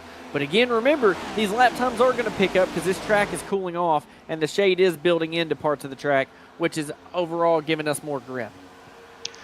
Corey Ennis was one of those guys who came in on lap 104, so he's been able to take advantage of it. He got a 2-tire stop on lap 104. So we'll see how he can hold on. He's been the master of the 2 stops, of the 2-tire stops. I was going to say, he did it masterfully before. I mean, he lost the positions eventually, but it took a long time. And if we go off that with, just a few laps remaining here, I don't think they're going to be able to catch him in time. But I don't know. That 58 is on a mission. He's moved to second. Here's where I like to say we're going to play cat and mouse here, Rick. Yeah. We're going to play with that dirty air and say, pass me if you can.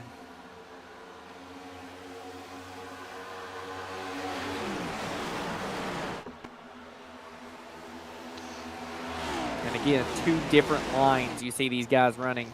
I mean, they're just, it doesn't matter if it's beginning of the race or end of the race. You got to go where they're not. Corey Ennis, your leader, out in front. Eric LeBombard in second. Grady Gherkin slips to third. He was leading on that restart. Darrell Young in fourth. Lucas Gortman in fifth as he tries to work a way around that 71. Absolutely, yeah. All kinds of battles up here in the top 5. And just a shout out here, a name we haven't talked about all night either, Joe Torres there in 6th, working his way up through the field, up 21 spots from where he started.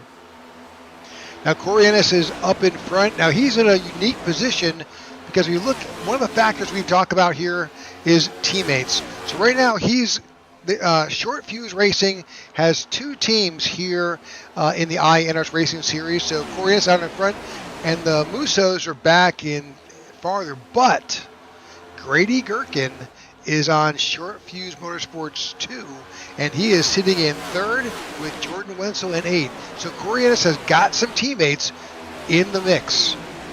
Yeah, but Grady Gherkin's already showed he's on some of that older stuff there. Not that it's much older, but it's definitely enough that the 58 with the drive and the car he's got was able to get past. But notice the 58's kind of stalled out, but he is trying to run some different lines.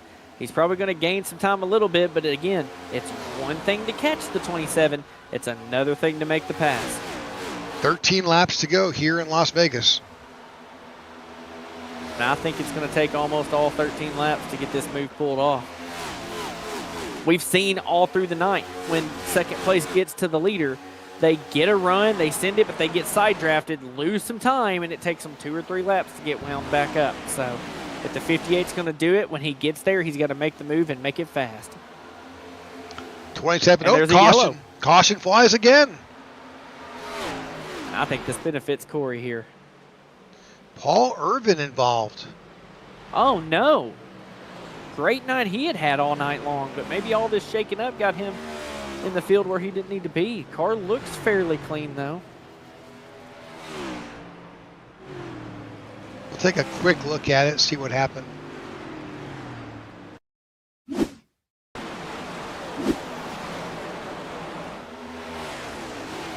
Oh, caught the apron. I want to go back and see that one more time. I don't know that we wasn't kind of on the outside and trying to come down to get in front of that other car and maybe just barely clip the point of their nose. Be really interesting to see here with him in the 07. Yeah, to see, look, I think he comes down and gets just a clip. Yep, you are correct. Right there. But, I mean, nothing the 07 can do. I mean, we're 12 to go here, and, like, track positions, everything, and just knocks him loose enough.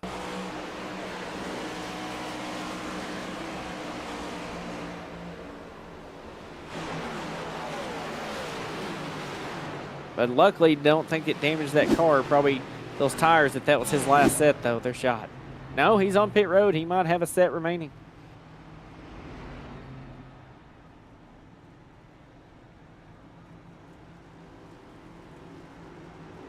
All right, caution flies here, lap 24, just 10 laps to go. Our 8th caution of the night. This is setting up another shootout restart with Coriolis and Eric LeBombard to the outside. Grady Gherkin and Gortman in row 2.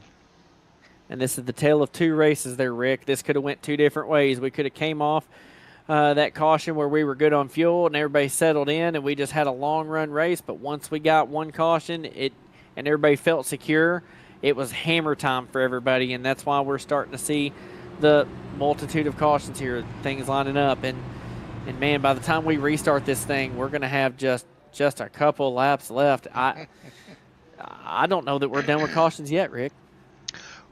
Well, it is Vegas, and there's a lot of money on the line here, so you just never know. And look at the guys that rolled the dice and how it's playing out for them. 27's obviously going to take the inside. It's worked for him all night long. The 58 there in P2. It is incredibly important for that 58 to take off. But I think if I'm the 27, I wait and I go as late as possible in that restart zone. Because A, it may force the 58 to think you're going early and jump. Or B, you can wait to see if the 58 gasses up, and when he backs back off, that's your time to go. And then you can build that gap to him like you need and maybe even pull the 46 along with you. Why don't we ride on board with Eric LeBombard on this restart? That'll be a very interesting view there, Rick. I like your thinking, buddy. All right, 10 laps to go here at Vegas. We'll take the green flag with 9 laps to go. We're going to ride on board with Eric LeBombard as you see him working to clean those tires off, taking it every opportunity. Absolutely. He's in that high lane, knows the marbles are up there, wants to make sure he gets the cleanest restart possible because this restart could be the difference in him winning the race and finishing 5th. Honestly, because if you don't get the run here and that bottom line gets moving, you got to pass all those guys again. And these tires have only gotten older as this runs win. He's gambling. He's in first gear. He may make it work. Oh, but he... Oh, both cars got a bad jump. Oh, no. Contact.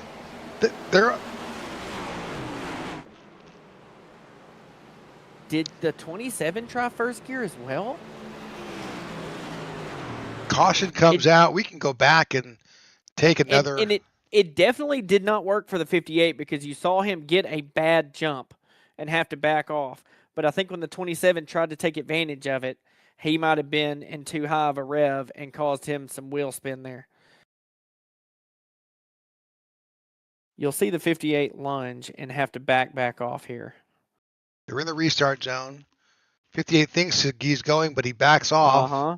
And that's the 27's time to go. I think he gets a little bit of a push from behind. I don't think he gets a chance to go. I think he gets plumb took out. And I can't believe the 58 didn't get knocked around harder than that off that hit.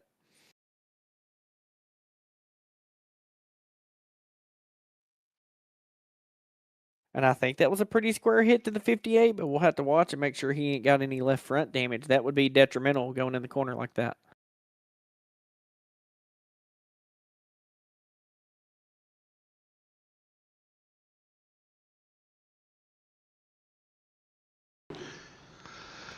All right, well, that was interesting.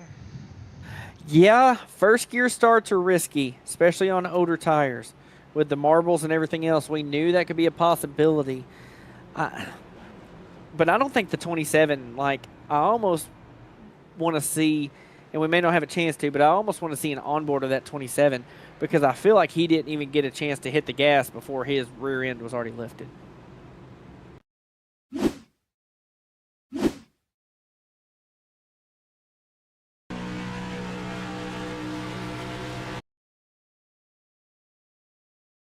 Is on board with Coriolis.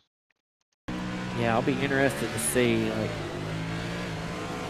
He was definitely first, but it's like he didn't. Or maybe he just got extreme wheel spin trying first there. If you'd restarted in second all night and it worked, I would have probably stuck with it.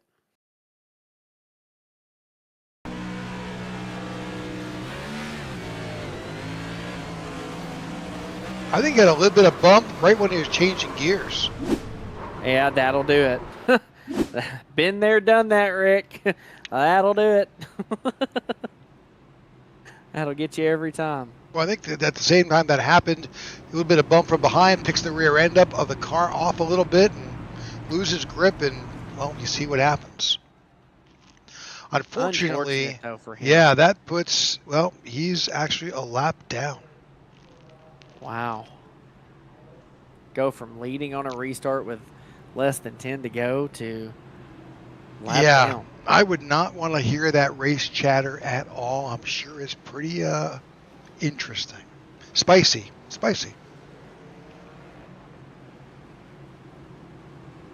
And as much as, like, if I'm in his shoes, I want to lay fault to somebody because I'm mad.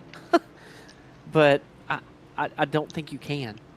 I think it's just an unfortunate circumstance of a restart with under 10 to go. I mean, the guy behind you is trying to help, and he doesn't know that you're shifting at that point. It's just unfortunate circumstances. Well, Eric LeBombard and Lucas Gortman are on that front row as we restart. We'll be going back with just 4 laps to go here at Vegas. Wonder if the 58 tries first again after that. I'd be very intrigued to know. Yeah. I mean, you're and are right we done there. with yellows? I mean, that's something else to think about. Is our 9th caution of the night? Could be. These guys are very impatient. But the 58, I mean, it's his race to lose at this point. He's got to nail this restart. But the 6 has been strong all night. So the pace car comes in. We're going to see what all we got here.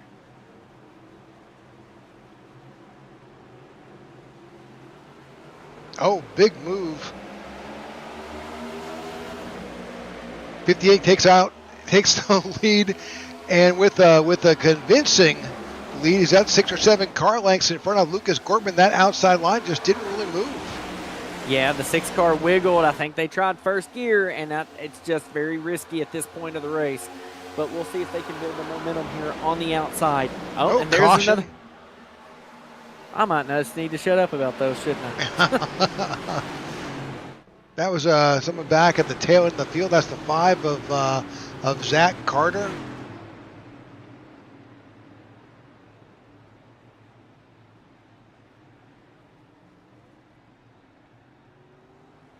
This will put us in green-white checker territory. I have to ask, Rick, as a newbie to this league, how many attempts do we get? We get 3. 3 attempts. All right.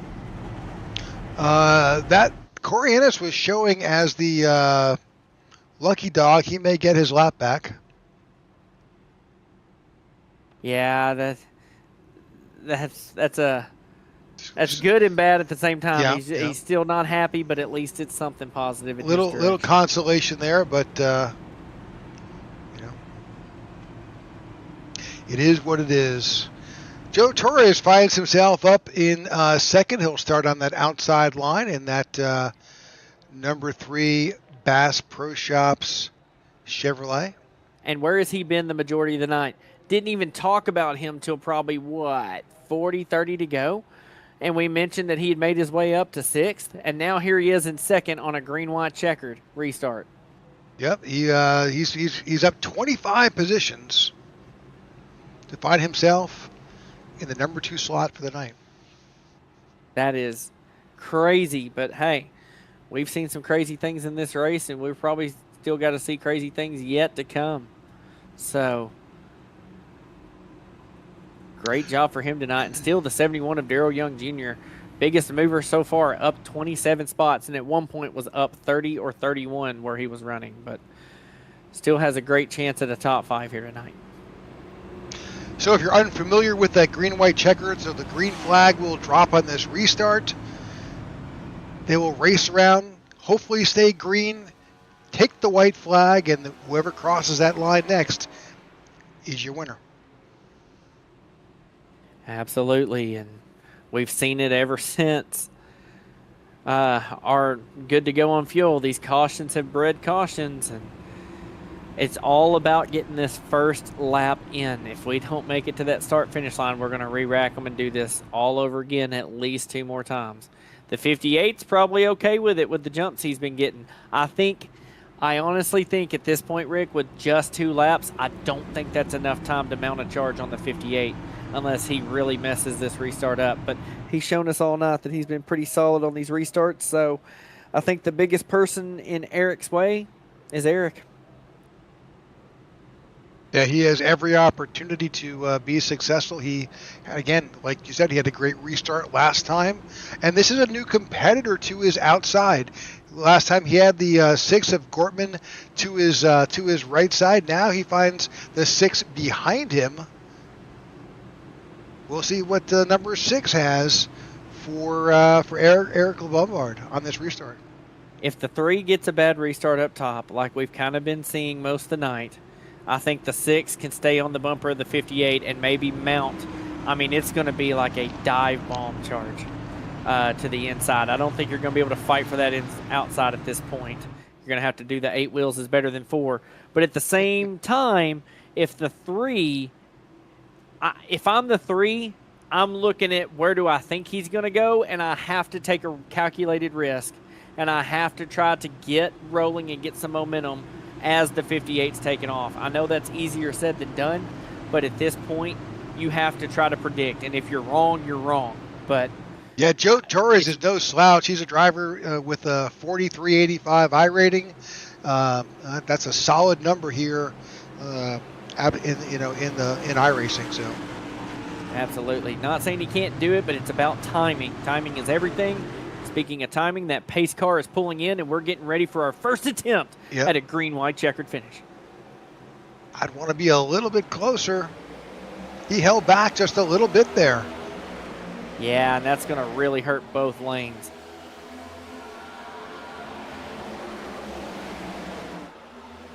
'58 with a really nice lead going into 1 and 2. We've seen this all night long, but can the 6 clear for second? He can. Now maybe he can take the momentum from the 3 pushing to try to mount a charge to this 58. We'll have to see as they go into turn 3. Big lunge down into turn 3. 6 finds a great way to get around. And he's right there on his bumper. He's going to make it happen. There. Oh, they're wrecking behind, but no. We've got the white. White flag comes out. We're going to stay this way. What is the 6 going to do here? He's got to try something. He's got to try to move him. He's got to try to get to a quarter panel, something. Can he mount one big charge here into 3? He's going to go to the outside. 3 to the inside. He's trying to high line. He's going to get the run. Oh, off the wall. They touch. More touching, but he's, 58 gets it, the 6 second. Joe Torres third. Yeah, absolutely. Wild finish at the end there. But man, that's racing. I'm sitting there calling. He's got to do something, and guess what he did? He didn't sit back. I love it. I love it. I love it. Great effort by Lucas there, but Eric had control of that restart, and clean air was king tonight. Solid effort by the 6 to try and make it past. He didn't just sit back. He made every attempt, but great finish by the 58. And with every great finish, I expect we're going to see a great burnout, don't you? That's the plan. Let's see what he's got here on the dice of Las Vegas. Well, I think they'll line up now for their customary picture.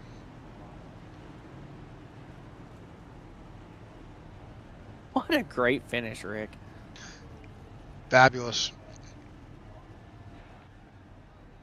With how hard it was to pass all night long and the struggles that Dirty Air was, man, that's Lucas put up a great charge. I mean, Eric Lombard is solid driver, class of the field. I mean, he's got the I rating, he's got the skill. He showed he was patient all night. But the 6 literally did everything he possibly could, just not enough.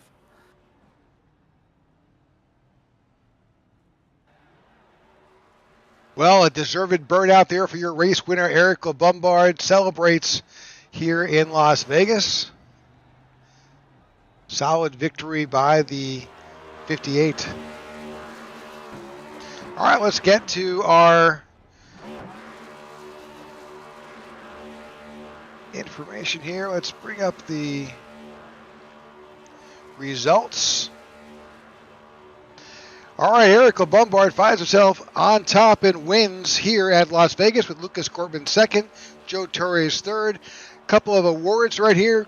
Hard Charger Award, that goes to Joe Torres. He's up 24 positions in that. Corey Ennis, most laps led with, unfortunately, what happened there towards the end. Fastest lap also goes to Corey Ennis, and obviously Tyra Lem was sitting on our pole. 4 different lead changes, 5 different leaders, 10 total cautions here at Las Vegas. All right, there are your results. Go through them relatively quickly while we wait for our drivers to join us here in the booth. Again, LeBombard out in front, Gortman, Torres, Jeffers, Wenzel, that's your top 5. Kai Collmore finishes 6th. Good showing by the 40XLI drivers. Grady Gherkin in 7th, Gary Wells in 8th, Joe Musso in 9th, and Matthew Patek finishes in 10th.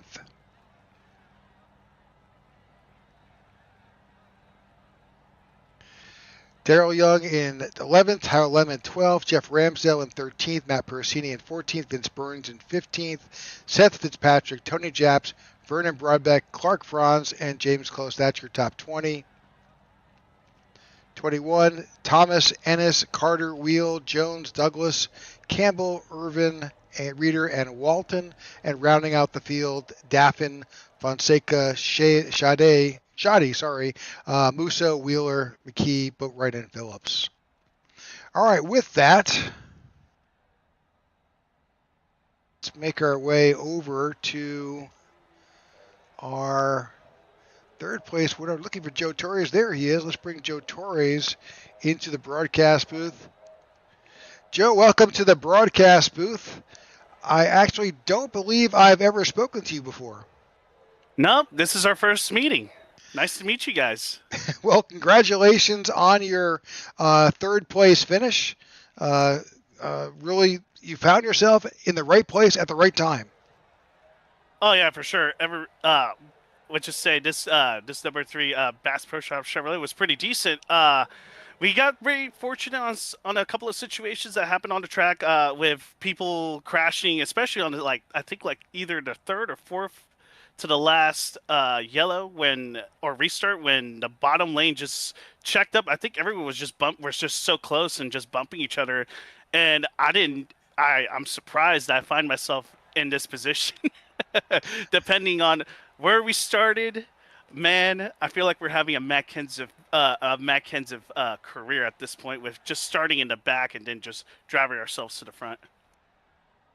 Well, congratulations on your success. Those restarts were really challenging, I think, for most drivers. A lot of action happening here.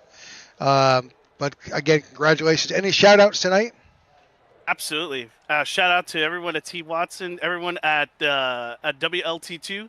All our cars were pretty decently fast. Just hated that some of our guys got in some trouble. Shout out to my friends and family that are watching this broadcast. You got it. All right, there's Joe Torres finishing in third with WLT Motorsports. Thanks again, Joe, and good luck next week. Absolutely. Thank you. You got it. All right, with that, we'll look for Lucas Gortman here. Bring him into the booth. Should I have left? Probably. Oh. Sorry, Lucas. Oh, you're good. Congratulations on your second place finish, man. We were calling it here in the booth. All kinds of drama going on. We're curious about that restart, that last restart. Man, you had it set up. You and Joe were together, and man, it was close. Yeah, I was just talking to Eric about it. That's what you got the middle of there. You almost got some juicy bits in there. But yeah, talking about coming to the white there, where I made a move up. He blocked. In the moment, I understand where he's at. He's got that damage from that couple restarts ago with Corey, and I understand that move. I had to lift for him. And I was like, all right, maybe we can try to set something up here in the next set of corners here. Try to get something. He played it really well with how this aero package works. You got to play defensive. So props to him. I'll take another P2. It's a good points day. But it's just so close. Like one more lap, I think if we had like a 3-lap shootout, we would have had him there. But hey, you win some, you lose some, but I'll take a podium here. Well, absolutely, but to put yourself in that position, you had to survive, 134 plus laps with some smart decisions, whether that was through a 2-tire stop or working your way through some of those late stage cautions. So, I think you found yourself in the right place at the right time, and here in this series this year, second place ain't so bad. No, not at all. Points matter. Winning, getting those extra 15 points is much better, but finishing second isn't too bad either. You're still gaining points on everyone else. I should still walk away with the points lead, which is good. Eric's closing the gap now with 2 wins, but it's still a very solid day. Especially next week with Darlington. Not one of my favorite tracks. So, Max, any thoughts for Lucas? Man, I was trying not to be biased in that booth, but I was watching the runs. I was like, man, he's got to take these runs. He's got to take anything he can. And you were doing everything I said, Lucas. You were doing everything I was asking out of you. And you almost had that run on the high side. I mean, was there any room at all? I'm an aggressive guy. Was there any room at all for you to squeeze that nose in there off of 4, or was it just close too much? Yeah, when coming to the checkered there, yeah, it was just close too much. And then, coming to the white there when he moved up, I lifted to kind of save both of us there, because I feel like I wouldn't have been able to walk away from that either or drive away. And, just kind of still be cautious of, where I'm at, and, see if I could try to set up something 1 and 2, and almost got it in 3 and 4 coming to the checkered, but he closed that door so fast. If he wouldn't have moved up, I think it would have been a drag race there at the line. But I'm aggressive, but I don't want to wreck everyone, including myself. And, Eric's not done me any wrong so far this season. I don't want to do him wrong.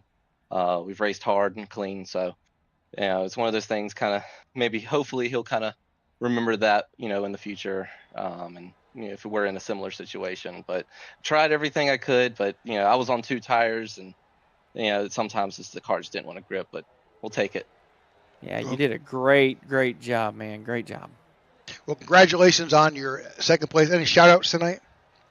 Oh yeah. I'd like to thank God first, for allowing me to wake up every single morning, be able to do this iRacing thing and everything in life. I'd like to thank my wonderful fiance, Selena. She's watching it. She came in to the room here, I think second to last restart. She's like, okay, you're in second. Okay. But she was watching the broadcast on her phone. And then I'd like to thank my teammates, Tyler, Keith, Jeff, Wheeler, and then, I'm trying to make sure I don't forget anybody. Sandy Acres Cattle Company, you guys for broadcasting, all the admins, all the drivers out here. It's a fun series, it's so competitive, which is always a lot of fun. But yeah, it's been a blast, and we'll put in a lot of practice for next week, because I struggle there. So wish me luck. You got it. Well, we'll see you next week at Darlington. Well, that's your second place finisher here, Lucas Gordman. And with that, we'll take this opportunity to move our winner in to the broadcast booth. Eric LeBombard, congratulations on your win here at Vegas. Yeah, hang on. Before anything, got to pop a celebratory sun kiss here. There you go. There you go. Congratulations. Yeah, that tastes like 2 in a row, baby. It sure does. Give us a little bit. We just talked, obviously, to Lucas, his impressions coming down that last restart. Of course, Max and I have been talking all race about decisions. It wasn't just about what happened in those last few restarts. It really starts, all the way back, especially how you worked your way through those late cautions in this race. But give us some ideas of what was going through your mind. The race obviously started pretty bad. Qualified 4th, taking that EOL, having to start. I don't know exactly what position it was. It was like 34th. I was able to drive my way to get stage points, and moving through the field in that like 40-lap run taught me a lot about how bad the dirty air situation would be. So on that second run, I tried to figure out how to get myself clean air. Was not really going anywhere on the long runs. So then, we came down to like 50 to go. I was just kind of stuck puttering around. I finally got to second behind Corey with that like 20-lap restart. And I just felt so bad for Corey when he got loose and, obviously spun into me. I mean, I hate to see that. I was looking forward to battling him for the win. I mean, somehow he got put a lap down. I don't know what kind of scoring thing happened there for that, but obviously it sucks for him. And that gave me absolutely killer left front damage. I could not turn the car, nothing on that final run. Wow. And that kind of forced me to resort to a driving style that I really hate. I had to block Lucas. I hate driving Lucas like that. But, I mean, I had to throw a really aggressive block on the front stretch and out of 4 on the white flag. But, we both understand we're fighting for a win. I had to do what I had to do with the damage. Well, congratulations on that. So next week we move off to Darlington. What's your thoughts there? Can't say I enjoy that place very much, but, driving the Rainbow Warrior car, maybe I'll get a little bit of Jeff Gordon magic in me, try to go for a three-peat here, just like Reddick in real life. Yeah, well, next week is our throwbacks race here at Darlington. Drivers will be having their own custom throwback paints, so we'll look for you there. Any shout-outs tonight? Kai Collymore, I mean, we both had to start way back in the 30s. He drove his way back up to 6. He was fighting a lot more bad luck than me through the entire race. I mean, nothing really went right for him from what I heard, but he still brought it home. Justice had top 5. And, I mean, Lucas for also helping me with my damage on that final restart. I mean, he told me how bad my damage was, and him for being a good sport about that final battle. Yeah, that's about it. Congratulations. Max, any thoughts for Eric? Man, you ran such a great race. Like you said, ran through the field in the disastrous dirty air that was out there at Las Vegas Motor Speedway here tonight. I don't know. You blew me away. You were one of the few cars I could watch move through traffic. I got to know, was the strategy when you were in the middle of that pack just run where they're not, or was there a benefit to staying on the bottom there for a few laps? Because a lot of guys wanted to train down on the bottom, but I would have thought that second or even third lane would have been the place to be just to have clean air on the nose. Well, the bottom lane was definitely the best for saving tires on the early runs, but, I mean, you're never going to go anywhere trying to save tires from 28th, so I was just... Every single gap I saw, I was sending it mostly around the high lane because there was, like you said, a lot of clean air around there. I was able to, fit into some small spaces, pick up spots through there, and then a couple of good restarts. Yeah. And then one last thing, and then I'm done, Rick. But the marbles. We know with iRacing they had an update with the marbles and how they interact on track. We noticed, especially before restarts, we'd watch you, and you were definitely weaving that car in and out. Did you notice anything here at the track? We noticed on the apron and really up toward the top, the marbles were building up pretty thick, and under caution, they'd get picked up. Could you feel that on restarts when you were trying to take off? I could feel it a little bit in the rear, but, I mean, that is mainly Kai. He told me, on the radio, how bad the marbles really were after the update. I was really unaware about how bad they really would be. So thanks to him, I, had to know how to be able to swerve before all these restarts, get the marbles off the car. It was one restart where I didn't, and I definitely felt that the rear end wanted to kick out a lot more. And, maybe that's what happened to Corey on that restart 20 to go, but the marbles definitely ramped up here after the update to the cars. All right, so congratulations. Sorry, I was just responding back to Mr. Jordan Booth, who was watching tonight and commenting on our broadcast. Eric, congratulations on your win. Look forward to seeing you next week in Darlington. And again, good luck in the season. Yeah, looking forward to it. Thank you. You got it. All right, that pretty much wraps up our show tonight with, again, Eric LeBombard winning here at Las Vegas. I want to thank Max Caldwell for coming in tonight and filling in. Super appreciate you, Max. You added great color to our broadcast. Oh, man, it was fun. Like I told you before, used to do this for a while. Haven't done it in a couple years. So when you sent the message out today, I'm like, you know what? It's been a while. I want to jump back in the seat, and I tell you what, I had a lot of fun with it, Rick. And first time getting to broadcast with you. You run our leagues on Wednesday nights, and I like to talk to you as a top 3 finisher when I'm able to, but haven't been getting to do that much yet. So, hey, why not just have a night hanging out with you, watching some fast cars around Las Vegas, and, by the way, maybe getting some intel for our league on Wednesday nights next week. Well, there's always an ulterior motive right there. But again, thanks again for coming. You're always welcome back in the booth, and hopefully you'll have some good luck next week in Vegas. Absolutely. Thank you. It's been a fun time. You got it. All right, folks, thanks for those who tuned in tonight to our broadcast, whether that was live or you'll watch it back on replay. Certainly appreciate each and every one of you who has joined our IWM broadcast family.